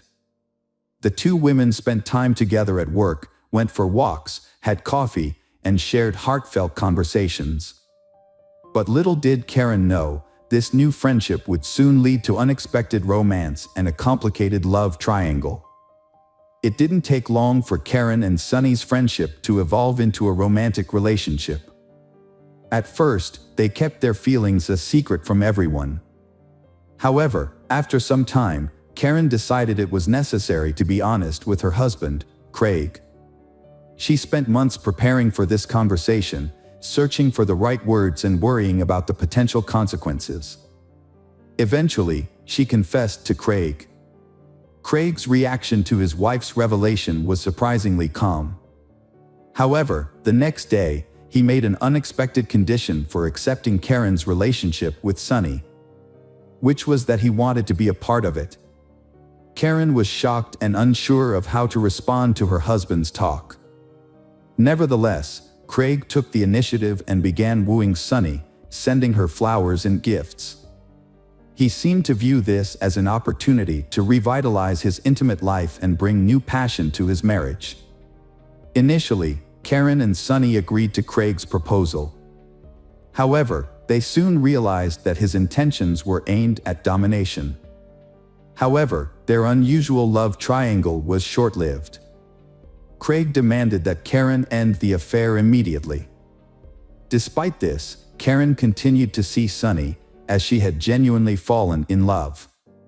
After almost 20 years of marriage, Karen seemed ready to leave her husband for someone new. This led to a series of secret actions, including moving to another state, scheduling secret meetings. In an attempt to salvage his family, Craig thought it best to relocate to another state. He started job hunting, sending out his resume, and soon secured a role as a water director for a large company in Columbia, Missouri, not far from Kansas. Craig hoped that by moving to a new state, his wife's affair with Sunny would end, and their family life would normalize. However, the summer 2008 move proved challenging for the family, as the kids had to switch schools, make new friends, and adapt to a new city. Although the family was already financially comfortable, Craig's new job nearly doubled his previous salary from Weatherford. Despite his increased responsibilities and work hours, Craig mistakenly believed he had successfully removed Sunny from his wife's life. However, Karen and Sunny continued to communicate regularly through calls, texts, and secret meetings. They would meet halfway, spend a couple of hours in a roadside hotel, and then return home.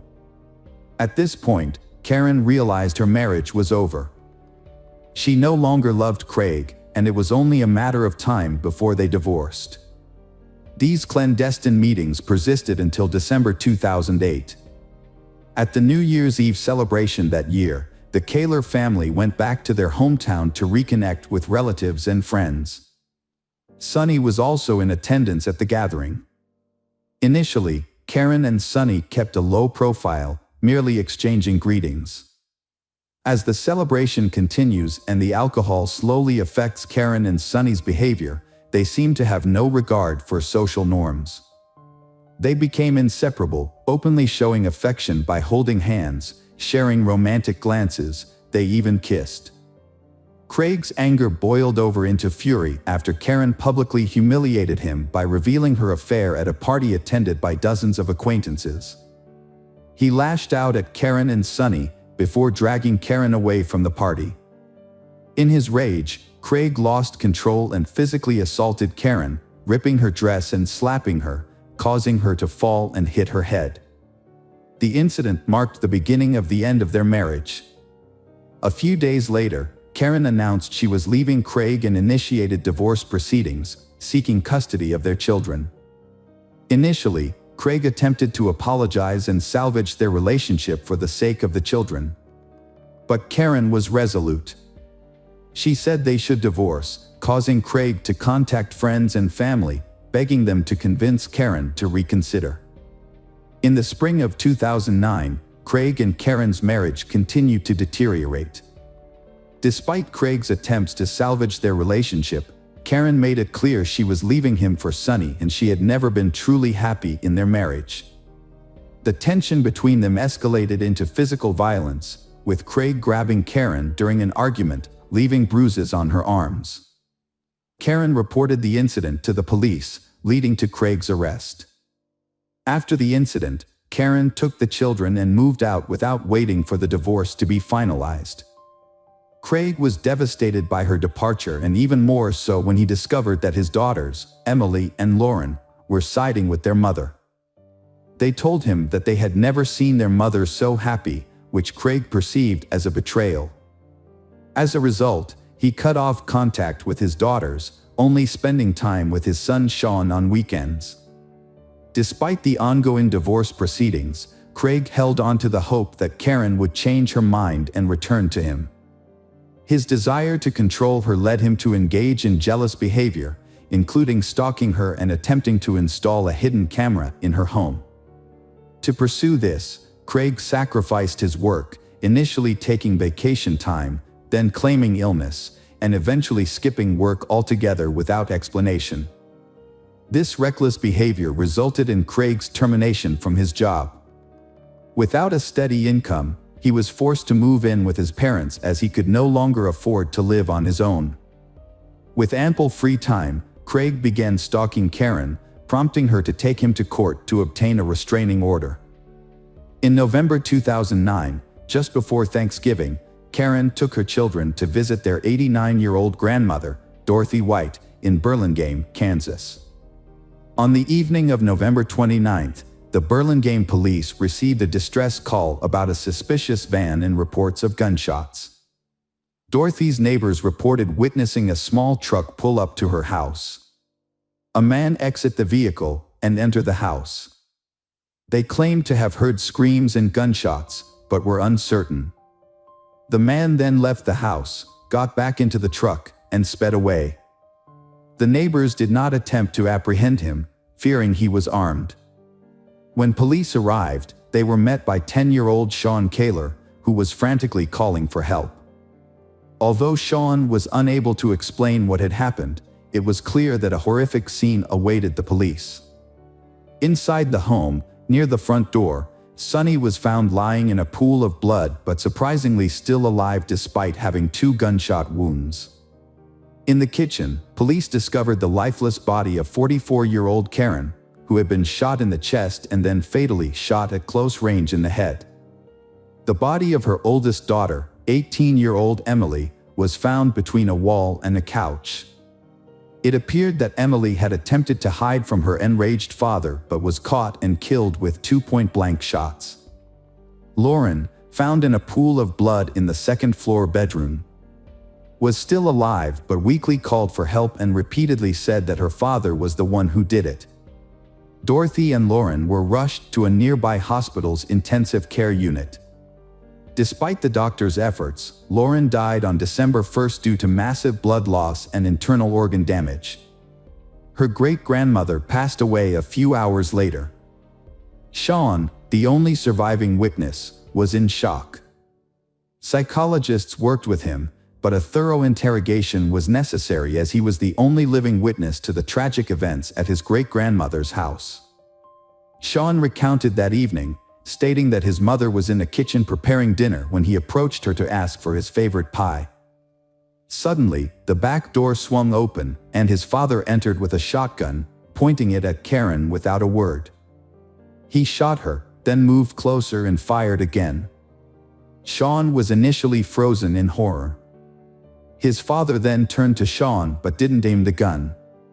Instead, Craig stared at Sean silently and intently. Sean realized he had to escape. So he jumped out the open back door. He ran towards the main entrance, hoping to alert his grandmother, sisters, and call for help. However, upon reaching the threshold, he heard several more gunshots. Fearing what he might find inside, Sean hid in a small outbuilding. He heard more gunshots and waited in terror, afraid that his father would come after him. Craig Kaler was immediately added to the wanted list, with a warning that he was armed and extremely dangerous. As police received multiple reports of a speeding truck, they were able to quickly determine the direction the gunman was heading. At one point, Craig abandoned his vehicle in a wooded area and began walking down a deserted road. Law enforcement soon caught up with him and apprehended him the next morning. Upon arrest, police found the rifle and ammunition in the back seat of the abandoned vehicle, along with prescription medication for depression and anxiety disorders near the driver's seat. Craig did not resist arrest and appeared confused and frightened. He admitted to being armed with a gun and a hunting knife, but claimed he did not intend to use them. He also acknowledged that he had done something terrible, which he believed the police already knew about.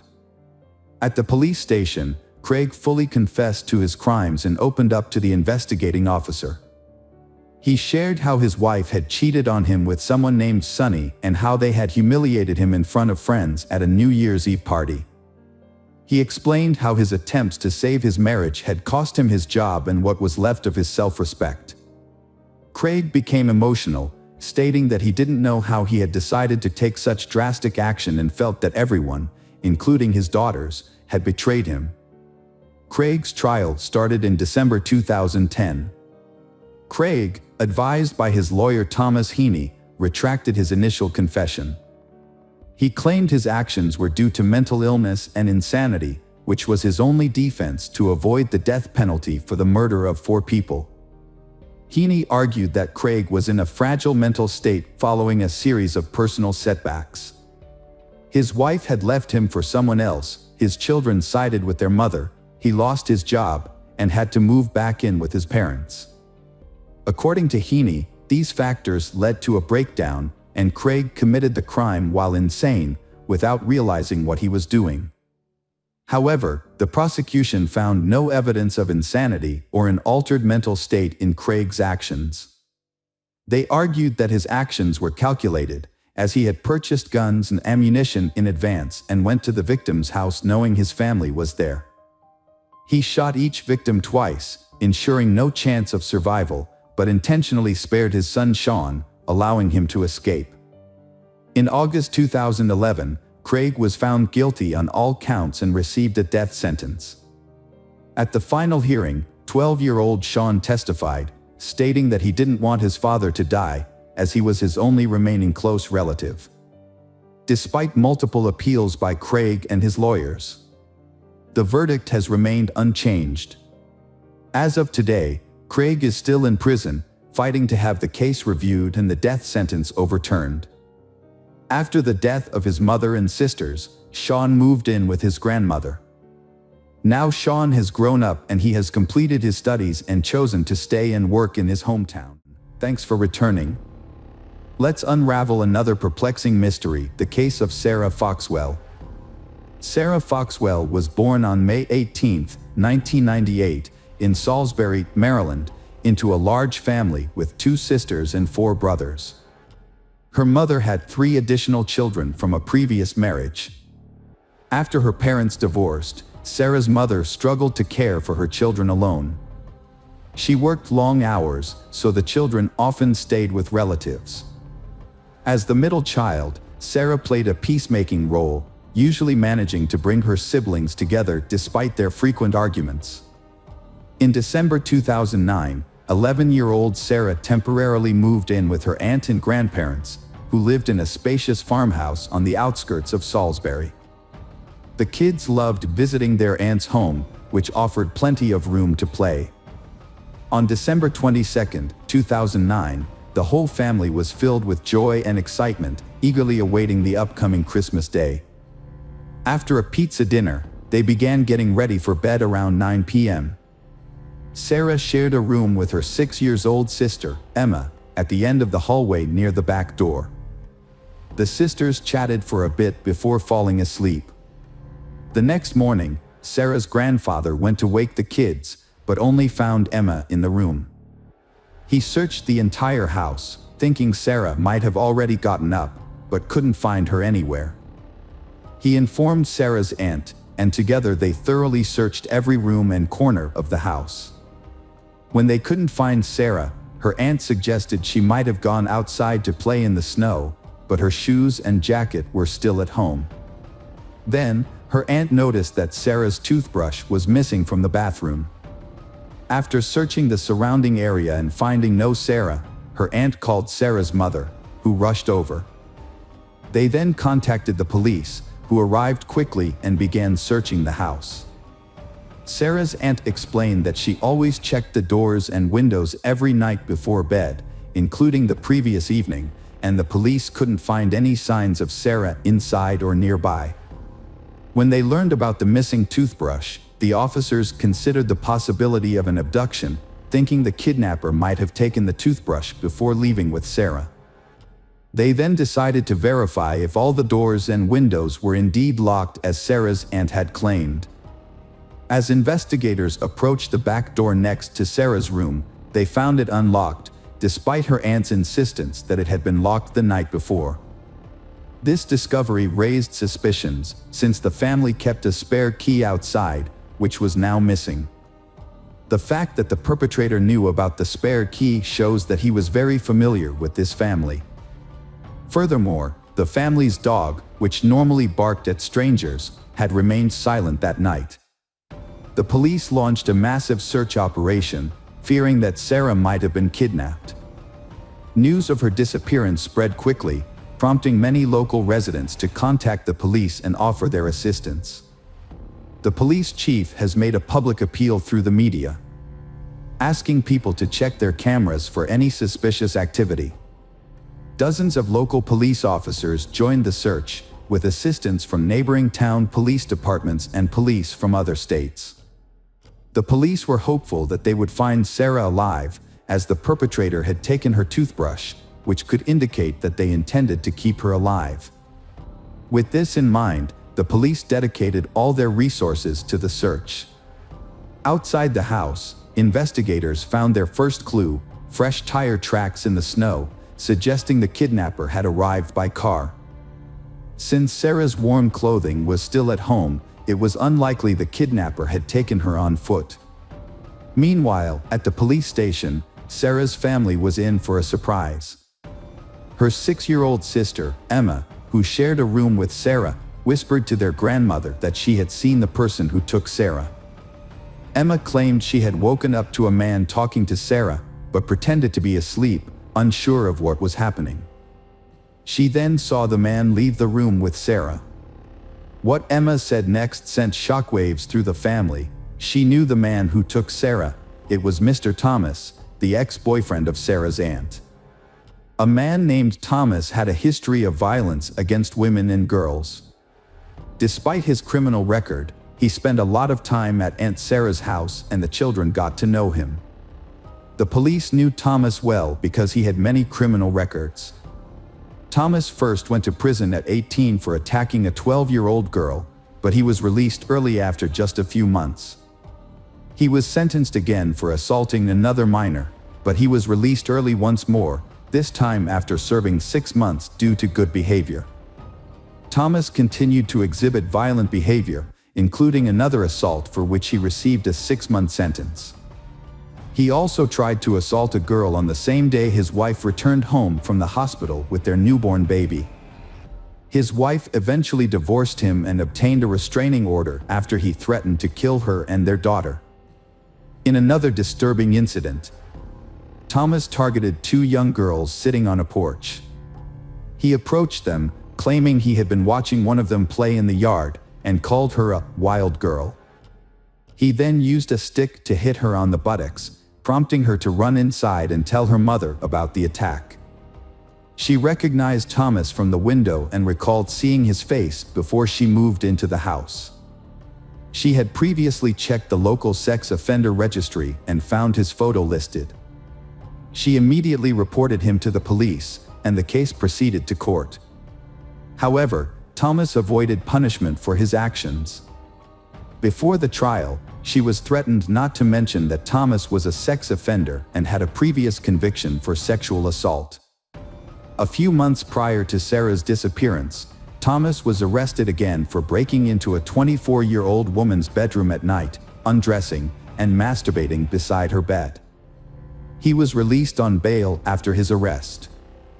Initially, Thomas hid his criminal past from Sarah's aunt, but she eventually discovered the truth. Despite this, Thomas managed to persuade her that the accusations against him were false and that he was innocent. Detectives are certain that Thomas was the person who kidnapped Sarah. This suspicion was reinforced by the fact that during his relationship with Sarah's aunt, he had spent an inordinate amount of time with Sarah, more so than with the other children in the household. At the time, this behavior didn't seem unusual, but now that Sarah is missing, it appears highly suspicious. To further investigate, the police visited Thomas's residence, a shed located on his parents' property just a few miles away. They brought him in for questioning and obtained a search warrant for the shed. Upon searching, they found it to be in disarray with poor living conditions, but no evidence linking Thomas to Sarah's disappearance was discovered. However, the police did find a large collection of adult magazines and DVDs, which filled the shed. During the interrogation, Thomas denied any involvement in Sarah's disappearance. He claimed that he was struggling with his own personal issues, specifically his tendency to commit crimes against underage girls. According to Thomas, he had made a conscious effort to avoid being alone with the children while dating Sarah's aunt, in order to avoid any false accusations. When confronted with Emma's testimony, which placed him at the scene of the abduction, Thomas dismissed her account, stating that she had a history of fabricating stories and that he was not there on the night in question. Detectives were skeptical of Thomas's story. It wasn't just because of his prior convictions. As they questioned him about 11-year-old Sarah's disappearance, Thomas seemed to take pleasure in the situation, smiling and mocking the sheriff. Although it is certain that he planned the crime without any mistakes, the police still work hard to solve the case and find out the truth about what really happened. Thomas claimed to have a solid alibi, stating he was at a bar with a friend until late at night. However, investigators found a discrepancy in his story. Although he was indeed at the bar, he left around 1 a.m. and wasn't seen again until 7 a.m. the next morning. A review of his phone records revealed that he had sent messages to several women, proposing to meet up, but all of them declined. Despite the inconsistencies in Thomas's story, detectives still couldn't gather enough evidence to incriminate him. Their primary concern was finding Sarah, and they poured all their resources into the search. A search of Thomas's pickup truck yielded several crucial clues. Inside, they found Sarah's green toothbrush and a large lollipop, which suggested that Thomas might have used the candy to lure her into his vehicle. Furthermore, the tire tracks on his truck matched the ones found in the snow outside the house on the night of Sarah's disappearance. Thomas had lied about not visiting Aunt Sarah's house for more than a month. This did not deter the police and volunteers from continuing their search for Sarah. They searched extensively, covering many miles around her house, checking abandoned buildings, forests, ravines, and bodies of water. K-9 units and helicopters assisted in the search. The community provided immense support to the police efforts, with hundreds signing up to volunteer. The poor weather and upcoming holidays did not dampen the search, but unfortunately, the efforts yielded no results. The search party resumed early the next morning, with their numbers increasing rather than dwindling. Eventually, the number of volunteers swelled to 3,000 people. Due to the sheer volume of volunteers, the coordination center had to be relocated from the police station to a larger venue, the local baseball stadium. Many of the volunteers brought their children to assist, handing out essentials such as water, hot tea, and food. Despite the odds, the search continued with renewed determination to find Sarah alive. While investigators were questioning Thomas, they received another crucial piece of evidence. After he was brought to the station, his clothes were sent to the lab for analysis. Experts discovered foreign DNA on Thomas's underwear, which they compared to a DNA sample from Sarah's belongings. The results showed a complete match, leading detectives to a disturbing conclusion. It appeared that Thomas had sexually assaulted Sarah after abducting her. Despite the lack of progress in the search, thousands of people gathered on Christmas Day, December 25th, to continue looking for Sarah. Meanwhile, investigators obtained GPS data from Thomas's phone, which showed the cell towers his phone had connected to, although the exact locations were not provided. Police discovered that on the night Sarah vanished, her phone had connected to 3 cell towers, allowing them to narrow down the search area to a roughly triangular zone. Investigators focused on this location, located near the state border, about 8 miles from Sarah's aunt's home. The area was densely wooded, but hundreds of people thoroughly searched every inch of the territory, holding out hope for a Christmas miracle that Sarah would be found alive. Sadly, the outcome was far more tragic. Around 4 p.m., police discovered Sarah's body on the ground, near the state border. She was lying on her back with her arms raised upwards, pointing towards the sky. Medical experts performed an autopsy and were shocked by what they discovered. They confirmed that Sarah had been sexually assaulted and showed signs of strangulation. Additionally, experts found dirt in Sarah's lungs, suggesting that the perpetrator had attempted to drown her in a puddle. During this torture, Sarah lost consciousness. The experts also found evidence that Sarah had suffered severe burns. It is believed that the perpetrator may have left her lying in the forest for some time, went to get gasoline, and then returned to set Sarah on fire. Significantly, traces of smoke were found in her lungs, indicating that she was still alive when the fire was set. This also explains why her hands were raised and pointing to the sky. Likely a reflex reaction to the fire. The sheer cruelty of these actions shocked and horrified everyone involved in the case, including the detectives. After reconstructing the case, the investigators' main goal is to ensure that the perpetrator, Thomas, receives the death penalty. Thomas continued to deny any involvement in Sarah's disappearance, but the evidence against him was substantial. After discovering Sarah's body, forensic experts found several strands of hair and pieces of fabric from Sarah's pajamas on the front seat of Thomas's pickup truck, further linking him to her kidnapping. Based on all the evidence, it is very unlikely that Thomas will escape punishment. The trial was delayed for over a year, but it never took place. In early 2011, the prosecution offered Thomas a plea deal. Under the terms of the agreement, Thomas would plead guilty and receive a life sentence, rather than facing the death penalty. While this deal may seem lenient considering Thomas's crimes, there were valid reasons for accepting it. A key consideration was that Sarah's younger sister would have to testify multiple times in court, facing the man who had murdered her sister. Sarah's kidnapping and murder were devastating for her family, and there was a risk that the trial's outcome might not bring them the justice they sought. Due to uncertainty about securing the death penalty, the prosecution presented a plea deal. This deal meant that Thomas would not receive the death penalty, and in return, he would plead guilty to the crime. The terms of the deal also ensured that Thomas would not be eligible for early release from prison. Another issue was that the state governor at the time opposed the death penalty.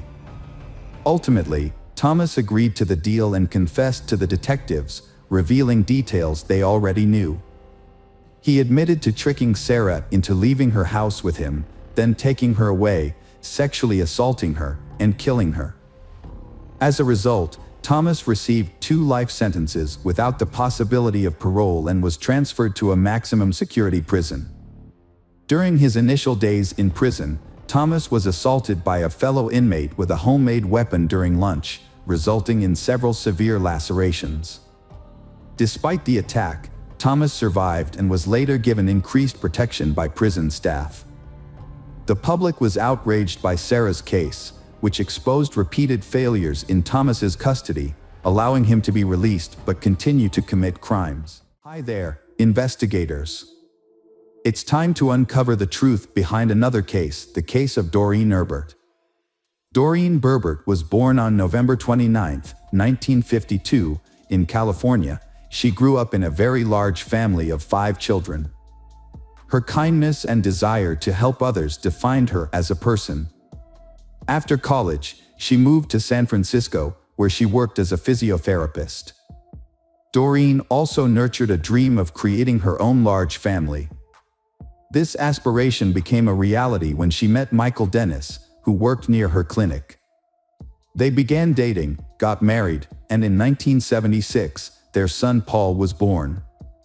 Initially, Michael and Doreen were happy, but the birth of their child marked the beginning of their marital troubles. A year later, they decided to go their separate ways, with their son staying with Doreen and Michael receiving regular visitation rights. Doreen and her family were still able to maintain a fairly stable life despite the many hardships they faced. She met Charles, and they started dating, eventually getting married and settling in a quiet neighborhood in San Jose. They was thrilled when their daughter Diana was born in 1979. Charles was eager to be a father and was delighted to welcome Diana, raising her alongside Doreen's son from a previous relationship. Tragedy struck in February 1980 when disaster befell their young family. 4-year-old Paul slipped through the fence surrounding their backyard pool and fell into the water. Doreen, who was at home at the time, discovered what had happened too late. She immediately pulled Paul from the water and called for emergency services.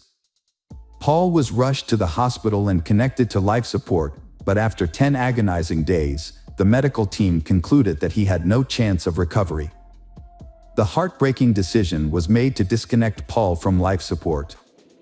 Doreen was heartbroken and consumed by guilt, despite the police investigation clearing her of any blame. However, with the help of her young daughter, she slowly began to heal. For years after the traumatic event, the family finally received some good news. After 2 previous miscarriages, Doreen became pregnant again, and this time, everything seemed to be going smoothly. They was expecting a baby boy, due to arrive in early November.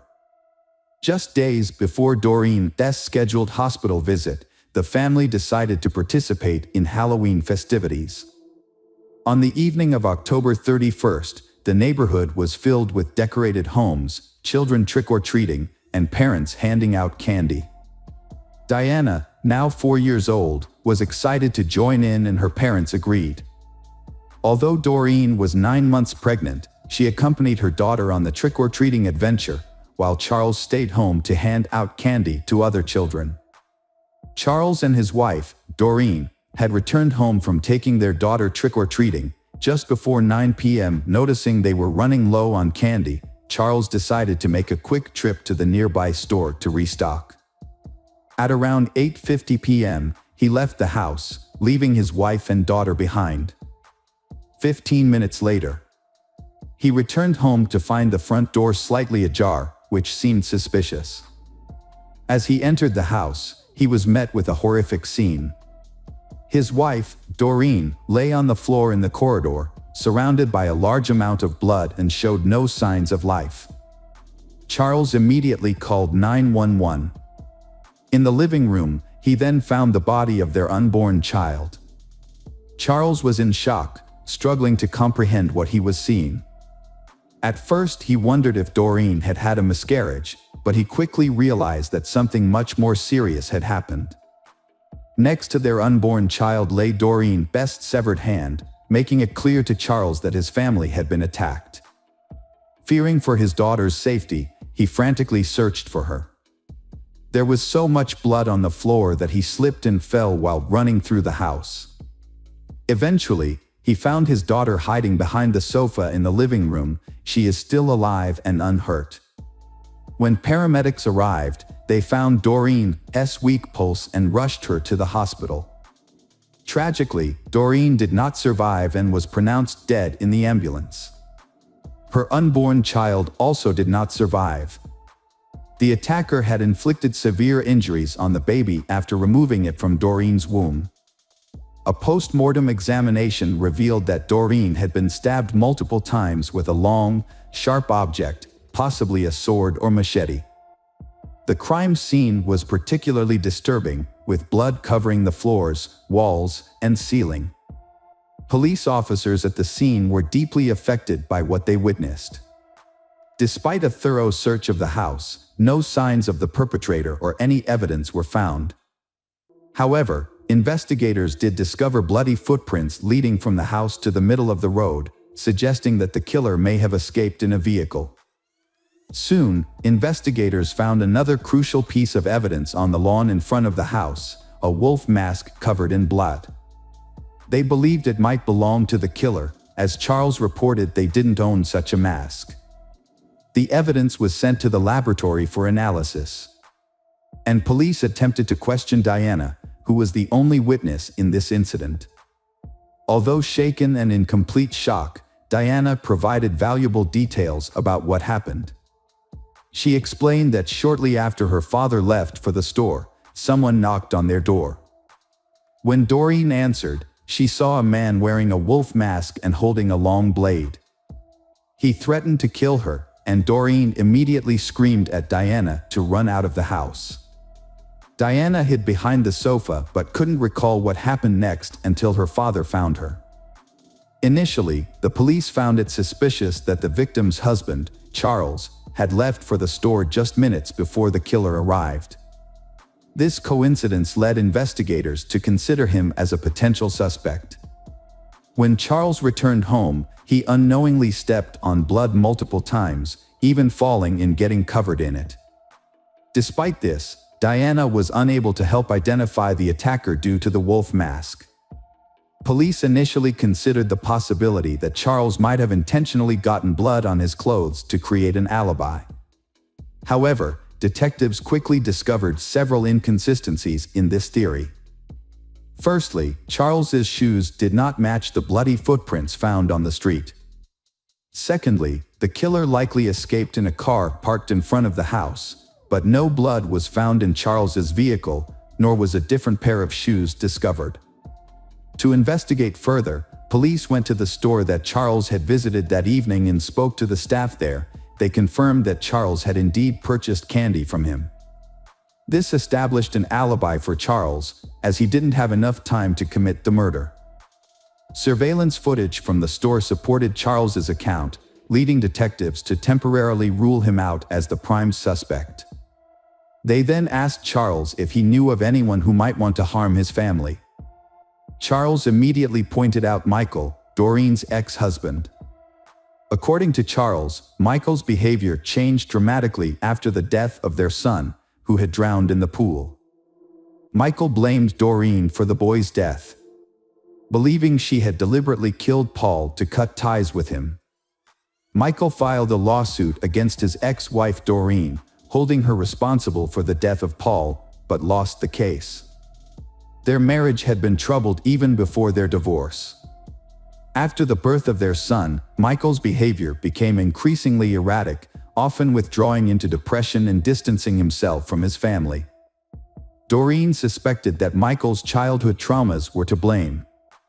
As a child, Michael had hearing problems and wore a bulky hearing aid, which earned him constant teasing from his peers. This led to him growing up as an introvert with few friends and a fear of interacting with women. Although his relationship with Doreen seemed to have helped him overcome these issues, they eventually resurfaced and contributed to their decision to divorce. When Doreen married Charles, Michael began to resent her, particularly for the fact that another man was raising his son. These feelings became even worse after Paul's death, made Michael hate his ex-wife even more. Michael has also been unemployed for a long time, which had a significant impact on him. After considering this information, the detectives decided to visit Michael's house to speak with him. Although Charles's statement alone was not enough to make Michael the main suspect, the fact that Michael lived only 2 miles from Doreen's house prompted the detectives to pay him a visit immediately. The officers arrived at Michael's home around midnight and noticed a pickup truck parked near the garage. When police shined their flashlights on Michael's car, they saw blood on the steering wheel and keys.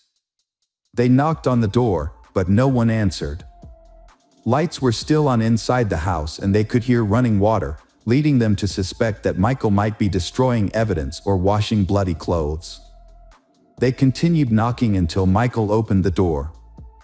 Michael remained calm, even after being informed Doreen's murder. Michael answered the officers' questions calmly and allowed them to enter his house without a warrant. He claimed that he had gone to the store earlier that day, returned home, and hadn't left since. He even agreed to sign a form allowing the police to search his home. However, as he reached for the pen to sign, officers noticed a deep cut on his right hand. Michael explained that he had accidentally cut himself while carving a pumpkin for Halloween, but the police were skeptical of his story. The wound was fresh, with blood still seeping out. As officers searched the house, Michael accompanied one of them upstairs to retrieve his ID. However, when Michael reached for the bed headboard, the officer intervened, sensing suspicious behavior. Why would Michael store his documents behind the bed? Curiosity led the police to conduct a deeper investigation. Upon approaching the bed, they spotted a holster attached to the headboard, containing a loaded gun. The officer confiscated the weapon and escorted Michael downstairs to the other officers. Meanwhile, the officers discovered a trail of blood droplets leading from the house to the garage. And they found a washing machine and a pile of clothes with bloodstains. This evidence is enough to arrest Michael. A thorough search of the house by detectives and forensic experts followed, seeking evidence that might link Michael to the murder. Although the blood analysis would take a few days, the police made some disturbing discoveries. They found an empty box for an 18-inch machete. Medical experts confirmed that the wounds from this knife matched the actual wounds found on Doreen's body. During the investigation, police found 2 makeshift coffins in Michael's house, leading them to believe that he was planning to harm his ex-wife, Doreen, and her husband. The presence of medical body bags at his home was also suspicious. As detectives pieced together the evidence, they went to a judge to request a warrant for Michael's arrest. However, due to a lack of concrete evidence, they were initially only able to hold him for a limited time. When the judge refused to issue an arrest warrant, citing insufficient circumstantial evidence to convict Michael, he was released from prison. But detectives eventually got vital information from the autopsy results. Experts discovered that the crime scene had blood from 2 individuals. One blood type was identified as Doreen's, and the other was Michael's. This evidence suggested that Michael had likely injured himself while attacking Doreen. With this new evidence, the judge quickly issued a warrant for Michael's arrest, charged him with the murder of Doreen and her unborn child. In addition, detectives discovered that Michael owned a wolf mask identical to the one found near Doreen's house the previous Halloween. Further inquiry revealed that Michael had worn the mask to a party, and a photograph of him wearing it was even obtained by police. To validate this, detectives searched Michael's home and found the same clothing he wore in the photo. To search for new clues to the case, the police interviewed Doreen's neighbors about the incidents that happened that night. Several children who were trick-or-treating reported seeing a man wearing a wolf mask standing across from Doreen's house, eyeing it intensely. This sighting occurred around 7 p.m., a full 2 hours before the murder. Michael's trial commenced in July 1988, 4 years after the crime. He initially pleaded guilty but later changed his plea to not guilty by reason of insanity. A psychologist evaluated Michael and diagnosed him with severe mental health issues. Michael claimed that the horror of Halloween was too much to bear, as the sight of children trick-or-treating reminded him of his own loss and triggered a mental breakdown. He alleged that this breakdown led him to visit Doreen's house armed with a machete on the evening of the murder. When Doreen opened the door, Michael revealed his true identity as the man behind the mask and made a shocking statement: she killed their son.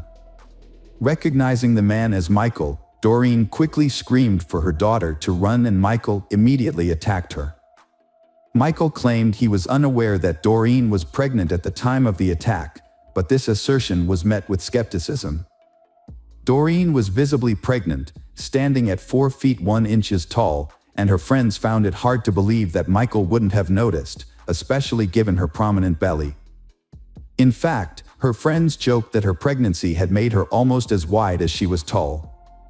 The prosecution argued that Michael was fully aware of his actions and had planned the crime in advance, a claim supported by evidence from the investigation. Detectives discovered that Michael had previously shared his desire to kill his ex-wife and her husband with friends, and had even discussed disposing of their bodies in the bay. The presence of 2 coffins and body bags in his home suggested that he was serious about carrying out this plan, and the prosecution argued that he had adjusted his intentions for some reason to target Doreen instead. Michael may have panicked or feared being caught, prompting him to leave the house quickly. During the trial, Doreen's 9-year-old daughter, Diana, testified about what she witnessed. Charles had wanted to spare his daughter the traumatic experience, but she was the only witness to the crime. The trial lasted a year, ultimately resulting in Michael's conviction for the murders of Doreen and her unborn child. Michael was sentenced to death, but a moratorium on the death penalty in California delayed his execution. As a result, Michael remains in prison, and his sentence will be no carried out. Years later, Diana revealed that the murder had such a profound effect on her, and she could never forget the horror she witnessed. Ultimately, Diana decides to forgive Michael and try to move past the past to focus on the future. Hey detectives! Welcome back. We've got another mysterious case to explore. The case of Lauren Stewart. Lauren Stewart was born on January 9, 1973. She has spent most of her life in Michigan. Lauren pursued her passions as a model and actress, attending workshops and interacting with photographers to further her career. Those who know her describe her as charming and easygoing. Lauren is passionate about her acting and modeling work. She enjoys new experiences, learning from others and sharing ideas, seeing life as an adventure and striving to live life to the fullest. Lauren is married to Daniel Stewart, a senior software architect at the University of Michigan, where he works predicting heart attacks. Prior to his current role, Daniel spent several years in the tech industry as a Coda developer. Lauren and Daniel were devout Christians in the Jehovah's Witnesses sect for a long time until 2013, when they decided to leave Christianity. Lauren and Daniel have 2 children, Stephen Stewart, 27, a data solutions architect and computer scientist, and Bethany Stewart, 24, a talented artist and graphic designer. At 45, Lauren seems to have the perfect life, a loving husband, well-educated children, a thriving modeling career, and a beautiful home in Keio Harbor. But deep inside, Lauren struggled with the emotional pain of being shunned and rejected by the Jehovah's Witness community she grew up in. The strict rules and practices of shunning former members took their toll on her. Lauren and Daniel's decision to leave the faith was a difficult one. The Laurens remained devout Jehovah's Witnesses until 2013, but the church's strict rules posed problems for their children's futures. Celebrating holidays was forbidden and higher education was prohibited, with the threat of expulsion for non-compliance. When Daniel asked for his children to attend university, he was warned that defying church policy would result in expulsion, which was distressing for the family as it meant complete social isolation, even from relatives. Lauren's family made the decision to leave the Jehovah's Witnesses after careful consideration. While the decision initially seemed right, they soon faced strong opposition from their community, which became unbearable, especially for Lauren. She found that even simple tasks like going shopping became difficult due to hostile looks and hurtful comments from former friends.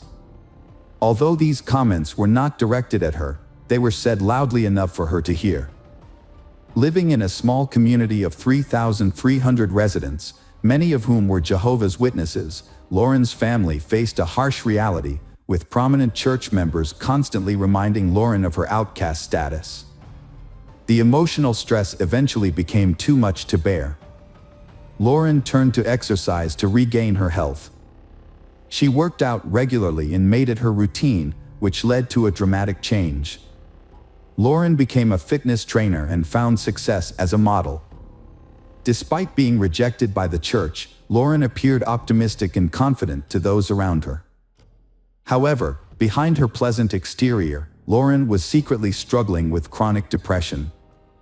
She had been battling this condition for some time, and it had gotten worse since being ostracized by the church. As a result, Lauren often hid her true feelings behind a fake smile. Lauren's family was drowning in debt, on the brink of bankruptcy. Overwhelmed by the pressure of her own financial difficulties and emotional pain, Lauren devised a plan to solve all her problems at once. She began researching ways to end her life and videos on how to use a pistol. On February 15, 2018, Lauren left a heartbreaking note on the dining room table, meticulously cleaned the house, and sent messages to loved ones and Daniel's boss. And finally, Lauren flipped through all the family photos on her desk. Lauren texted her husband's boss at 9:24 a.m. saying that her husband Daniel had died in an accident and that she would provide more information later. However, she did not respond to her boss's subsequent messages. At 5:07 p.m. that same day, Lauren texted her cousin, saying that she was taking her family with her so they wouldn't have to suffer. She said that they would sleep until Christ was resurrected and hoped that her cousin would do better than her. Her cousin was frightened by the message and told Lauren not to harm herself or her family. Lauren had been suffering from mental health issues in recent months that her family had not known about.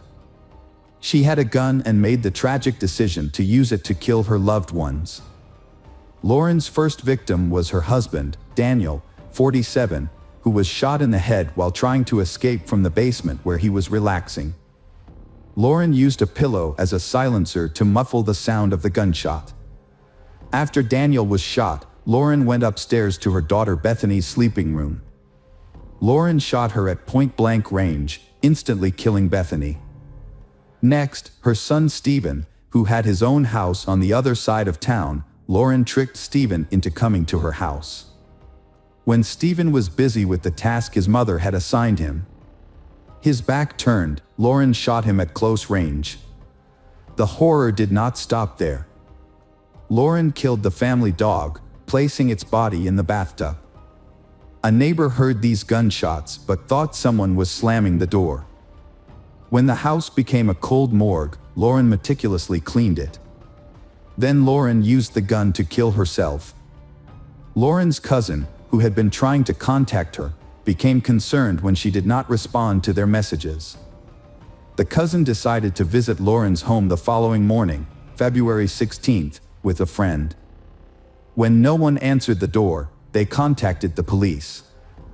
Upon arriving at the house, the police found the kitchen to be tidy and well organized, with a stocked refrigerator and handwritten labels on various items. A calendar was also hanging on the refrigerator.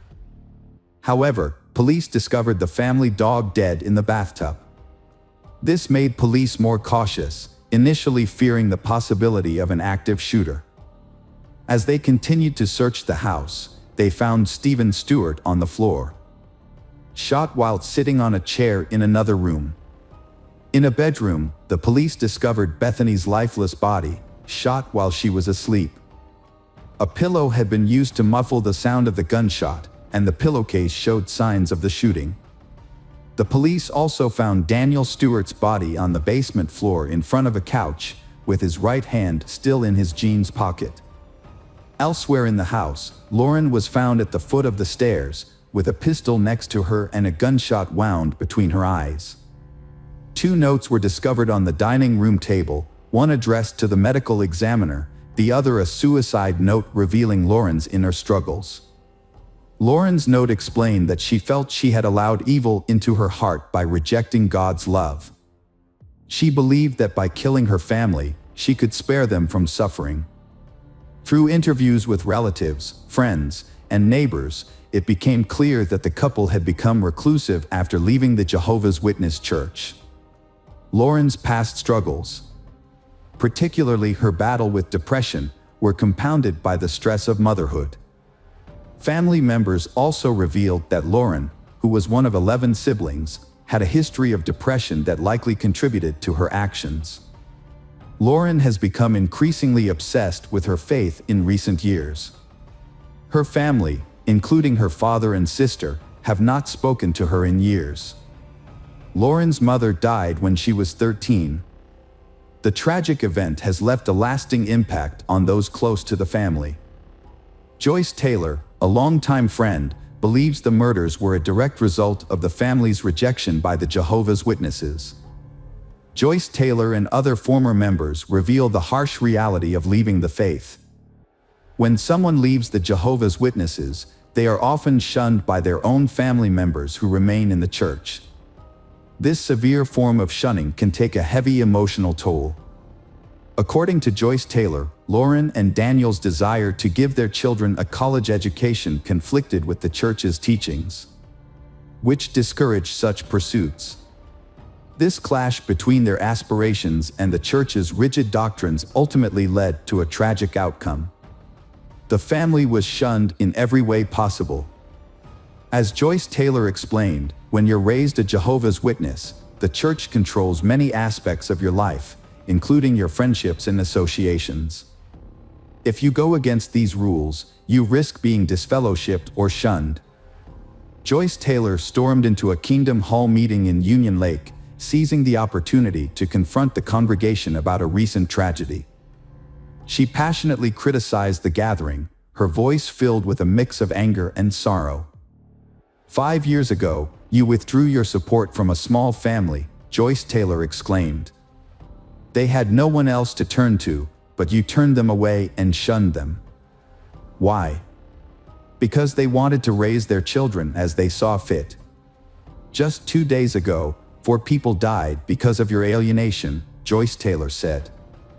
Her words sent shockwaves through the room, forcing her to push away members of her congregation as she expressed her pent-up frustration. Police investigations into Lauren's family revealed that she, her husband, and her sons were all using cannabis. Further investigation revealed that Lauren's horrific actions were the result of a combination of factors. These included feelings of loneliness, strained relationships with family and friends due to their differing religious views. These factors combined to add to her pain, ultimately leading her to commit a horrific act. Hi there, investigators. It's time to uncover the truth behind another case. The case of Brianna Zunino Dennison. Brianna Zunino Dennison, born March 29, 1988, Brianna's parents are Jeff and Bridget Dennison. When Brianna was 6, her father passed away, causing immense pain for the family. However, with the support of her loved ones, she persevered through the difficult time. Brianna spent her childhood in Reno, Nevada, and Mendocino, California, her mother's hometown. Her love of travel and exploration took her to numerous countries, including Hawaii, New York, Mexico, Jamaica, Japan, Italy, Egypt, Hungary, Austria, and France. Brianna has a deep affection for children and animals, especially her dog Ozzy. She completed her high school education at Reno High School in 2006 and is majoring in child psychology as a sophomore at Santa Barbara City College. During winter break, on January 20, 2008, Brianna returned to her hometown of Reno from Santa Barbara to spend time with friends and family. Brianna and her friends regularly attended events organized by Summer Winter Action Tours LLC, a tour company that caters to college students. They also attended the Martin Luther King Jr. Gala weekend in Reno. That day, Brianna returned home around 4 a.m. to her friend's house near the University of Nevada campus. Brianna slept over at McKay Court's house. However, when McKay Court woke up the next morning at around 9 a.m., Brianna was no longer there. A small bloodstain was found on the pillow where she had slept, and her cell phone, purse, and shoes were still at the house. McKay Court then contacted Brianna's parents and the local police in an attempt to locate Brianna. Police arrived and examined the scene. In the following days, police conducted forensic tests at the McKay Court home, where Brianna had been staying at the time of her abduction. During the investigation, police discovered DNA on the doorknob that belonged to an unidentified male. The blood on the pillow was confirmed to be Brianna's, leading police to focus on a theory that Brianna had been abducted. Police searched for Brianna in the University of Nevada Reno area, and the Federal Bureau of Investigation joined the search. A DNA sample found on a doorknob the night Brianna disappeared was matched to at least 2 previous sex crimes in the same area. One occurred on November 13th, and the other on December 16, 2007. On January 29, 2008, a Reno woman said she knew a victim who had been held at gunpoint in a garage on the University of Nevada Reno campus in October 2007. Police released a description of the suspect based on identifying information provided by women who were sexually assaulted by the suspect. In an effort to find Brianna's abductor, police interviewed nearly 100 sex offenders who lived within a mile of the McKay Court home. However, none of them were linked to Brianna's disappearance. A search effort was organized, with some 1,700 volunteers, including then First Lady of Nevada Dawn Gibbons, participating in a virtual search of the area. Sadly, the search yielded no results. On February 15, 2008, a man named Albert Jimenez was returning from his lunch break at a Subway restaurant in Reno. As he walked down the street, he noticed bright orange sheets standing out among a pile of discarded tree branches in a ditch near Reno Business Park. Upon closer inspection, Albert discovered that the orange socks on the feet belonged to a deceased woman. Albert had heard about Brianna Dennison's disappearance, but initially thought the description did not match the person on Brianna's missing person flyer. Without a cell phone, Albert rushed back to his workplace to contact the police to report the incident. Police arrived at the scene and confirmed the victim's identity as Brianna Dennison. The investigation revealed that Brianna had been brutally attacked and murdered. Near her body, police found a pair of panties, which contained DNA from the perpetrator and DNA from an unidentified woman. Police suspected that the panties did not belong to Brianna, believing that they had been left there to distract police. Police then made a public appeal, asking anyone who recognized the panties to come forward to help identify the perpetrator. However, no one came forward. On November 25, 2008, James Michael Bella, 27, of Sparks, Nevada, James was arrested while he was taking his son to the Stepping Stones Children's Center in Reno. He was booked into the Washoe County Jail on charges of murder, first-degree kidnapping, and sexual assault. Further investigation revealed that James was a former Marine with a history of violence, including a 2001 arrest for threatening his ex-girlfriend's neighbor with a knife. The following day, November 26, 2008, the Reno Police Department held a press conference to confirm that James' DNA matched the DNA found at Brianna's crime scene. During the press conference, it was also revealed that a friend of James' girlfriend anonymously accused James, through the secret witness program on November 1, 2008, after James' girlfriend confided in the friend that she had found underwear in James's truck while they were returning from Washington, where James had taken a job in March 2008. After reports of Brianna's case appeared in the media, including a police sketch of the suspect and a description of a vehicle involved in a similar incident a month earlier, police began questioning James, anonymously provided by a witness. However, James denied any wrongdoing and refused to provide a DNA sample for analysis.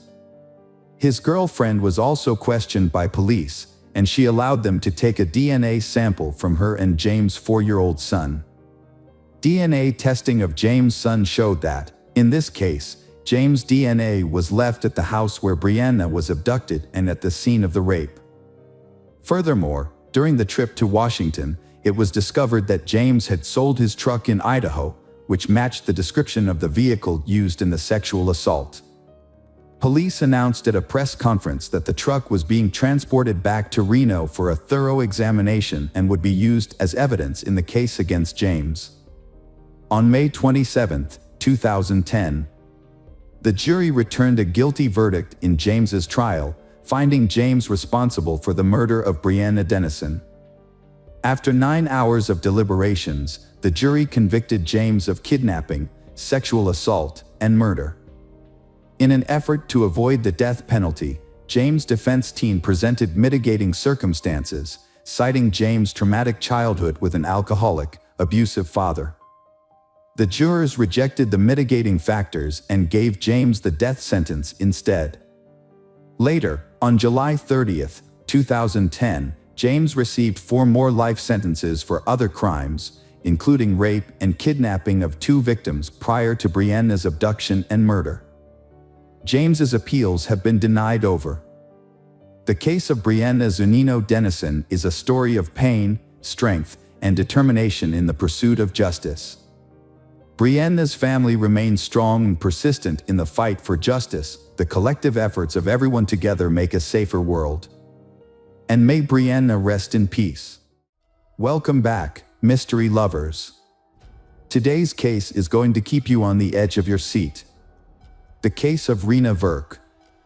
Rena Verk had been born on March 10, 1983, in Saanich, British Columbia, Canada. Her family was of Indian origin, with her mother, Suman, having come from an Indian-Canadian family, and her father, Manjit, being an immigrant from India.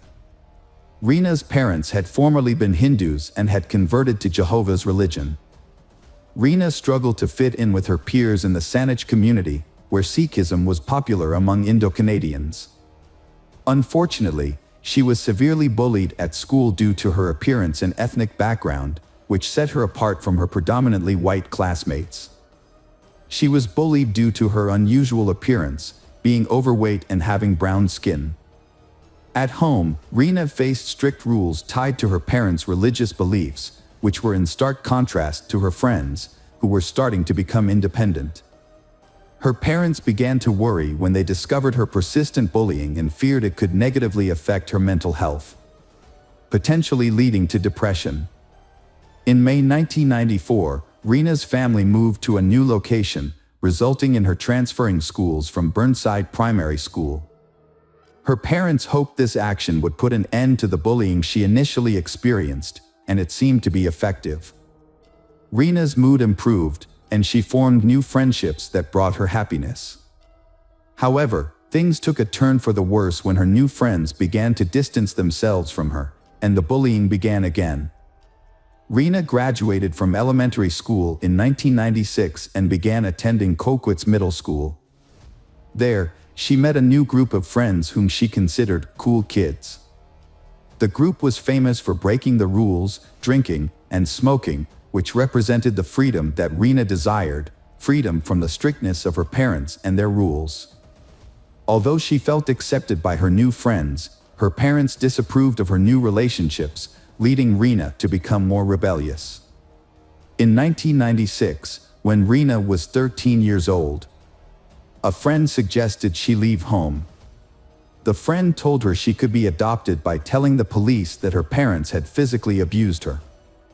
Rena took this advice and accused her parents of assault, but no charges were brought due to lack of evidence. Rena was taken away from her family and lived with her grandparents, who believed her story. However, things got worse when Rena falsely accused her father of sexually assaulting her, causing him extreme pain and suffering. In 1997, her father was arrested and sent to prison while awaiting trial for sexually assaulting Rena. Luckily, the charges against her father were dropped when Rena admitted that she had made up the entire story. Rena felt uncomfortable living with her grandparents, so she was placed in a foster home. There, she made friends and began imitating the behavior of those around her, including talking about gangs and even falsely claiming to be a member of one. However, Rena soon realized that living in a foster home was not as fun as she thought because she still had to follow rules and curfews. Finally, she apologized to her parents and returned home. However, her time with her parents had ended very quickly. Rena had left her parents' house again and stayed in a youth shelter. Over the next few months, she had bounced between her parents' home, foster care, and the youth shelter. This volatile situation reflected the challenges she had faced as a teenager trying to cope with her relationships with her parents, social workers, and government officials. Rena had yearned for acceptance and friendship, but her strict upbringing and overprotective parents had made her feel like an outcast among her peers. She had desperately wanted to fit in and had tried her best to gain their approval. Middle school had been the most confusing and emotionally challenging time of her life. Rena had sought recognition from those who had previously rejected her. until she had received an invitation to a party on November 14, 1997, she had been delighted at the opportunity to interact with the popular kids. Rena's life had taken a turn during an overnight gathering with celebrities, which had initially taken place behind a school in Saanich. However, due to police intervention, the group had moved to Craigflower Bridge. The gathering had not gone as Rena had planned. At 10:40 p.m., just 20 minutes before curfew, Rena had called her parents to say she was coming home. Unfortunately, this would be the last time Rena's parents would hear from her. At Craigflower Bridge, a group of teenagers had drunk alcohol and smoked marijuana. Later, another group of girls from the Shoreline 6 gang had targeted Rena without warning. They had assaulted her, burned her forehead with a lit cigarette, and tried to burn her hair. The attack had continued until a girl had intervened and ordered the others to stop. Rena had tried to escape and go home after the initial attack, but two teenagers, Kelly and Warren, had chased her. They had dragged Rena to the other side of the Craigflower Bridge, where the attack on her had continued. Kelly and Warren had punched and kicked her, then held her head underwater until she died. After Rena's death, the attackers had taken off her sweater and shoes and rolled her body into the water. Meanwhile, Rena's parents had become increasingly worried when she did not return home before curfew. They had initially thought she might be at her grandparents' house or a group home, but she had not been at either location. A friend had revealed that Rena was still at the party when the friend had left around 11 p.m. The next day, Rena's family had reported her missing, but the police had responded slowly due to her past history of running away. Rumors had spread among students at the local middle school about a brutal beating and a body found in the nearby gorge waterway. The group of teens involved, known as the Shoreline 6, had remained silent about the incident. However, a witness had eventually come forward to police, saying she had seen Kelly and Warren following Rena after the beating. It had taken a week for police to begin investigating Rena's disappearance after her family had reported her missing. Although many witnesses and teachers had heard rumors about the incident, no one had reported it to the police. It wasn't until a student had come forward as a witness that the police got involved. On November 21, 1997, Warren and Kelly had been arrested and charged with murder and aggravated assault. The members of the Shoreline 6 had initially remained anonymous due to protection under Canada's Young Offenders Act, and they had faced serious assault charges. A police helicopter had been dispatched to the Craigflower Bridge area on November 22, but no evidence had been discovered until a thorough search had been conducted on the ground. This search had eventually discovered a body hidden in the weeds, later confirmed to be the missing person, Rena Verk. The forensic pathologist had concluded that Rena's death was due to drowning. However, an autopsy had shown that she had also suffered severe head injuries, which could have led to death. Rena had been only 14 years old when she had passed away. The 6 girls involved in the attack on Rena had initially been charged at the youth court in February 1998. To protect their identities, their names were not being made public. 3 of the girls had pleaded guilty to assault causing bodily harm, while the remaining 3 had been found guilty of the same offense after a trial. They had received sentences ranging from 60 days of conditional release to 1 year in prison. Rena's murder had led to the prosecution of 2 individuals, Kelly and Warren, who had been charged with her murder. Due to the severity of the crime, they had been tried in adult court despite being underage. Warren Glowatsky had had a difficult childhood. His mother had been absent for much of his life due to her struggles with alcoholism. At the time of Rena's murder, he had been living with a friend after his father had moved to California without him. Warren's trial had begun in April 1999, and he had been convicted of second-degree murder in June of the same year. As a result, he had received a life sentence. Warren had been eligible for parole after serving 7 years in prison because he had been a juvenile when the crime had occurred. During his time in prison, Warren had done things that could have had a positive impact on his decision to be paroled. This process had included measures such as meeting with Rena's family. In July 2006, Warren had been paroled from prison unescorted, and he had been finally fully released in June 2010. Rena's family had not opposed Warren's request for parole because they had believed he had shown genuine remorse for his actions. In contrast, Kelly Ard had come from a more stable family, one that had always supported her throughout the trial. She had been 15 years old when Rena had been murdered. Although her lawyer had requested that her case be heard in youth court, the Supreme Court of Canada had denied the request due to the violent nature of the crime and Kelly's apparent lack of remorse. Kelly had initially been convicted of second-degree murder in March 2000, but her conviction had been overturned in January 2003 due to an unfair trial. Pending appeal, Kelly had been released on bail after serving 18 months of her life sentence. However, during this time, she had been charged with assault causing bodily harm for attacking a 58-year-old woman in a Vancouver park. As a result, her bail had been revoked and she had been sent back to prison.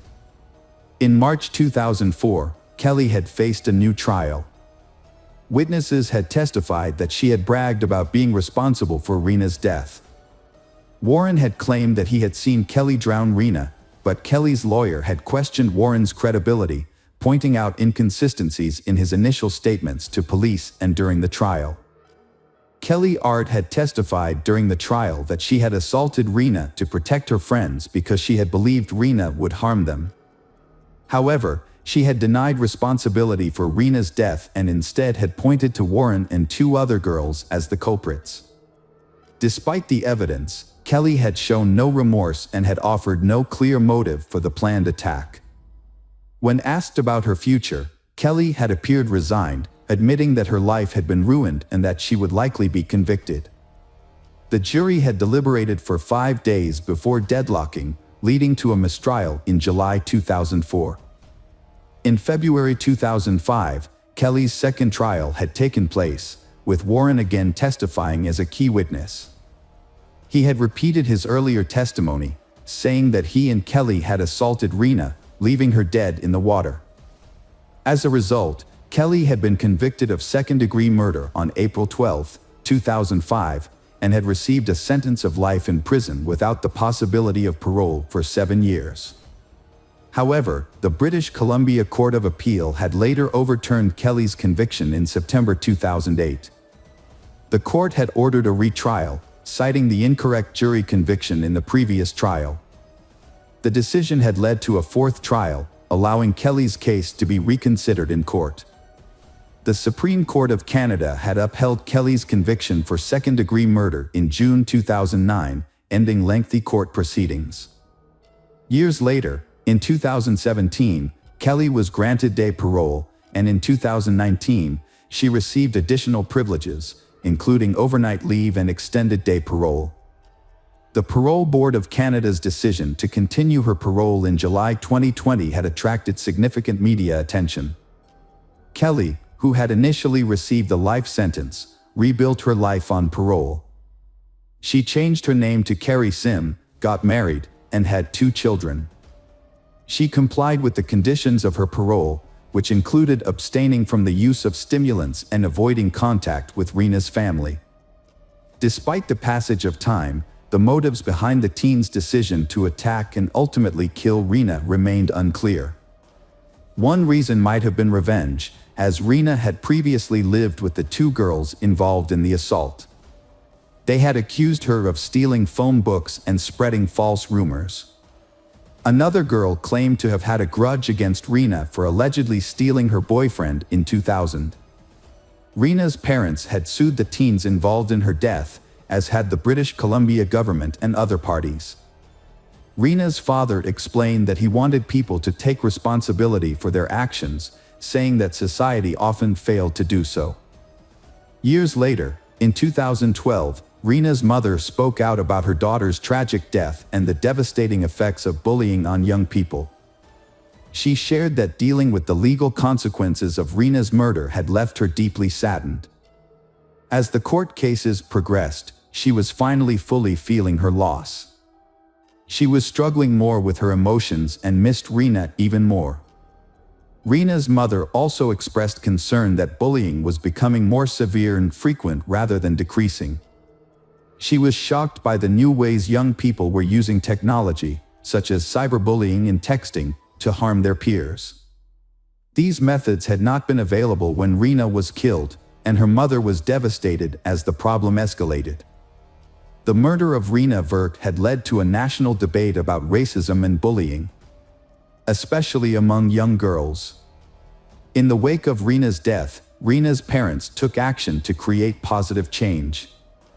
They started anti-bullying campaigns and inclusion programs and worked with the government to implement anti-bullying measures in British Columbia schools.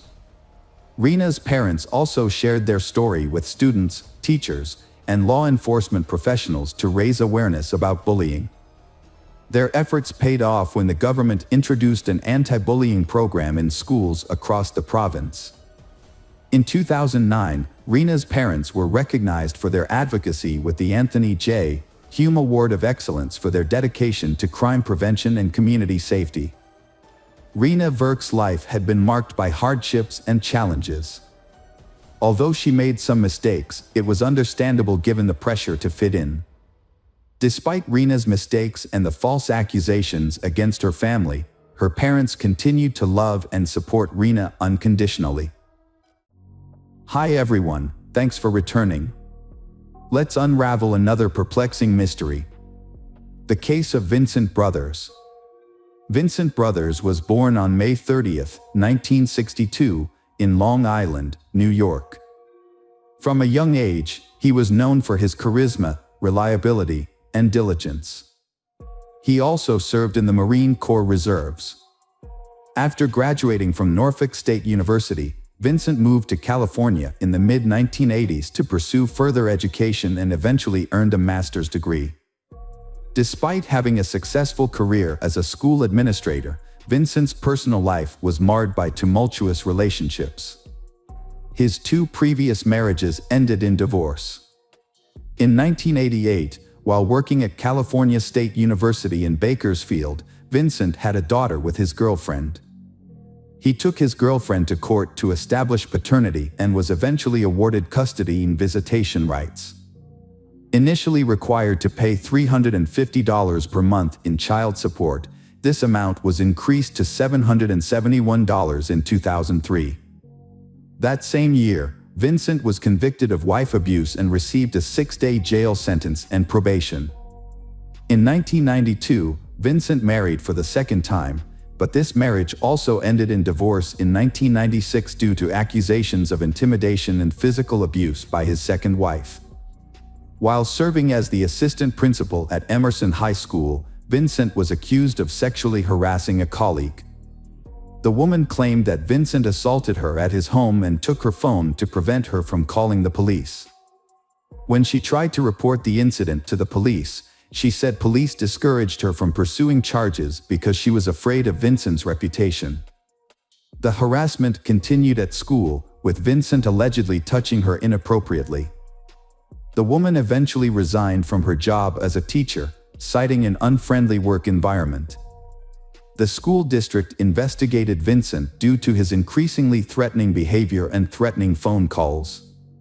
Despite Vincent denying the allegations and having no disciplinary record, the school district transferred him to another school as a precaution.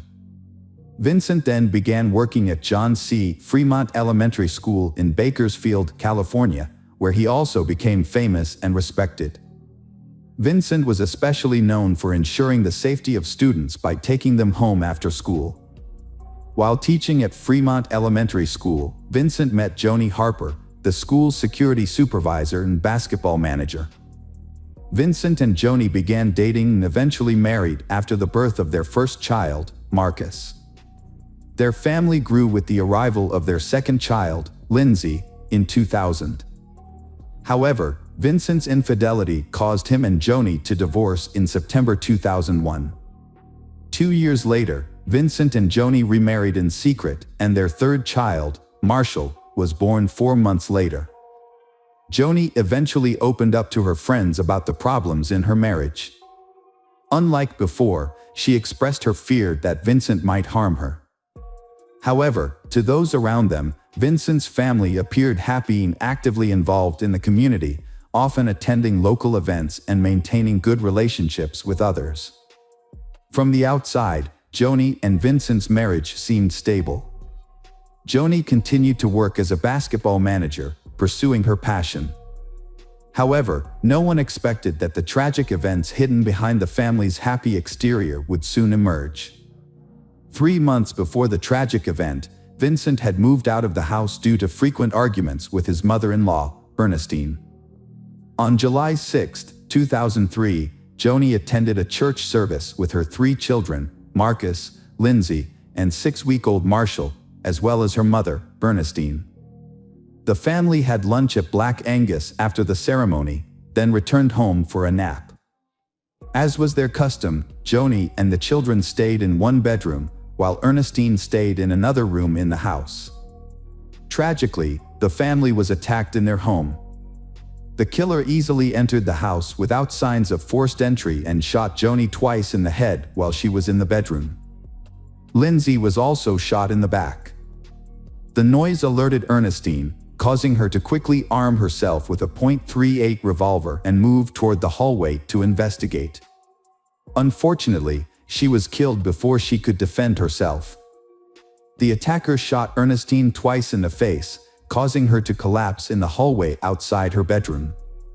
The attacker then entered the room and shot Marcus, followed by a fatal shot to the baby's back. Each shot was aimed very carefully.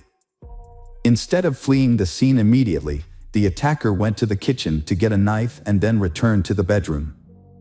There, the attacker stabbed the victims multiple times in the back. On July 8, 2003, Kelsey Spann, Joni's best friend, became worried when she had not heard from Joni, Ernestine, and Joni's children since they went to church the previous Sunday. Kelsey decided to go to Joni's house to check on them using the key Joni had given her. When she tried to unlock the door, she found it difficult to open due to an obstacle. She then went to the back of the house and found an unlocked sliding glass door, which was unusual. Upon entering the house, Kelsey discovered Joni, her mother Ernestine, and Marcus, Lindsay, and Marshall, all dead. Kelsey immediately contacted authorities at 7 a.m. They arrived at the scene and discovered 5 family members brutally murdered. The family's peaceful home, located in a quiet neighborhood, became the scene of a horrific crime. The police investigation concluded that the family had been tragically killed on Sunday afternoon as they returned from church. Before leaving the scene, the perpetrator covered the bodies in the bedroom with blankets and pillows taken from other rooms.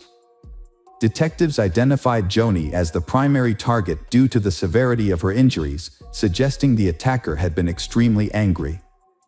Police were concerned about Vincent's safety and discovered he had been in Ohio. Detective Watts traveled to North Carolina, where Vincent was visiting his mother with his brother Melvin.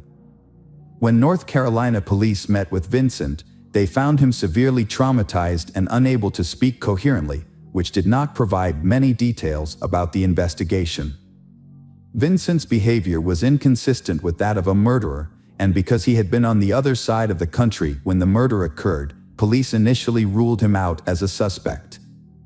He also provided receipts showing purchases made around the time of the tragedy, confirming that he had not been in Bakersfield, California, where the incident occurred. However, Detective Watts still doubted Vincent's innocence. Notably, Vincent never asked how his wife and children had died, which aroused suspicion. On July 11, 2003, Vincent had returned to Los Angeles without attending their family's memorial service, but Vincent had attended their funeral 5 days later. As the investigation continued, it was discovered that Vincent had moved out of his family home in April 2003. Additionally, his wife, Joni, had been planning to divorce him again and had sought child support. Authorities also discovered that Vincent had had a history of violence against women, which had led them to take a closer look at his alibi. Upon further investigation, surveillance video from the store's checkout counters had shown that Melvin, not Vincent, had made the purchase at that time. When confronted, Melvin revealed that Vincent had told him to make these purchases in Vincent's name. Despite their efforts, police were unable to find any witnesses who had seen Vincent between the evening of July 4th and the evening of July 7th. Both Melvin and his family insisted they had not seen Vincent during this time. Although there was no direct evidence linking Vincent to the murder, police discovered he had some suspicious activities. Vincent had rented a car when he had arrived in Columbus, Ohio, and he had stayed at his brother's house. Police suspected Vincent had flown to Columbus on July 2, 2003 to visit family, then returned to Bakersfield on July 4, where the tragic incident had occurred on July 6. He was supposed to return to Ohio on July 7 and had arrived late that evening. Law enforcement had conducted a thorough inspection of the Dodge vehicle, paying special attention to its radiator and air filter. To help identify insects found in the car, investigators had enlisted the expertise of Dr. Lynn Kimsey from the Bohart Museum of Entomology at the University of California, Davis. Dr. Kimsey carefully had analyzed the insects and identified more than 100 species, including several species found only in the western region beyond the Rocky Mountains. The presence of some insects suggested that Vincent had moved at night. By carefully analyzing the insects, Dr. Kimsey had been able to plot a path that showed the car had traveled west from Ohio. Investigators later had tracked down the 5 previous car renters and confirmed that none of them had driven the car to California or near the Rocky Mountains. Police also had examined photographic evidence and found the end of a rubber glove in the laundry room. DNA testing showed a match. It belonged to none other than Vincent Brothers. Detective Watts had discovered that Vincent had been planning to leave town and had begun selling his assets, including putting his house on the market. As a result, Vincent had been arrested on April 30, 2004 and charged with 5 counts of first-degree murder. The trial began in 2007, with prosecutor Lisa Green leading the case. The prosecution argued that Vincent's motive for the murder had been financial, suggesting he had acted out of fear of having to pay child support due to his impending divorce from Joni. The prosecution portrayed Vincent as a serial adulterer who often had disappeared for long periods of time and who could become violent. To support their case, the prosecution called several witnesses, including Dr. Lynn Kimsey, who testified that the insects found in the Dodge were consistent with insects commonly found along Interstate 70. This testimony was further supported by evidence showing 5,424 miles had been driven from July 2 to July 11 in accordance with the prosecution's statement. However, when Melvin had appeared in court, he tried to change his previous testimony, claiming that he had lied to the police about Vincent giving him a credit card to use. In response, the defense presented an expert on high-speed driving, who argued that maintaining an average speed of 70 miles per hour during the trip from Ohio to California had been extremely difficult.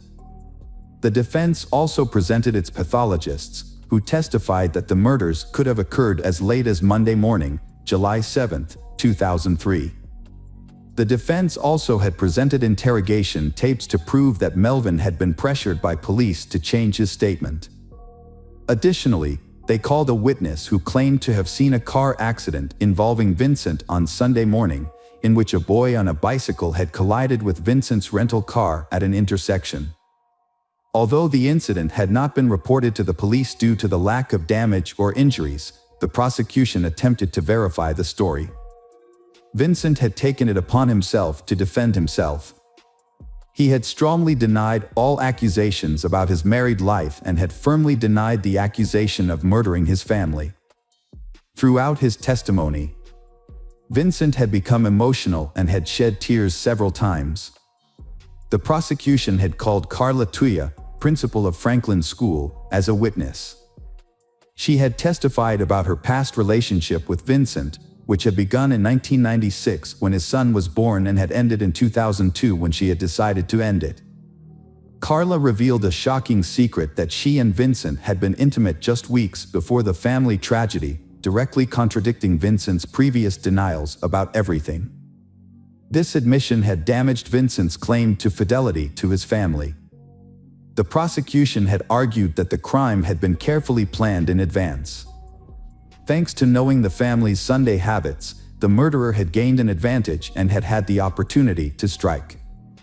The perpetrator had taken advantage of this and had waited until the whole family was asleep, then had used the spare key to enter the house through the sliding glass door and had killed each family member. On May 15, 2017, Vincent had been found guilty of 5 counts of first-degree murder, making him eligible for the death penalty. The jury had reached this decision after hearing testimony from 137 witnesses and deliberating for nearly 2 days. After the verdict, Vincent had been removed from the courtroom and had been returned to the Luro detention facility under tight security.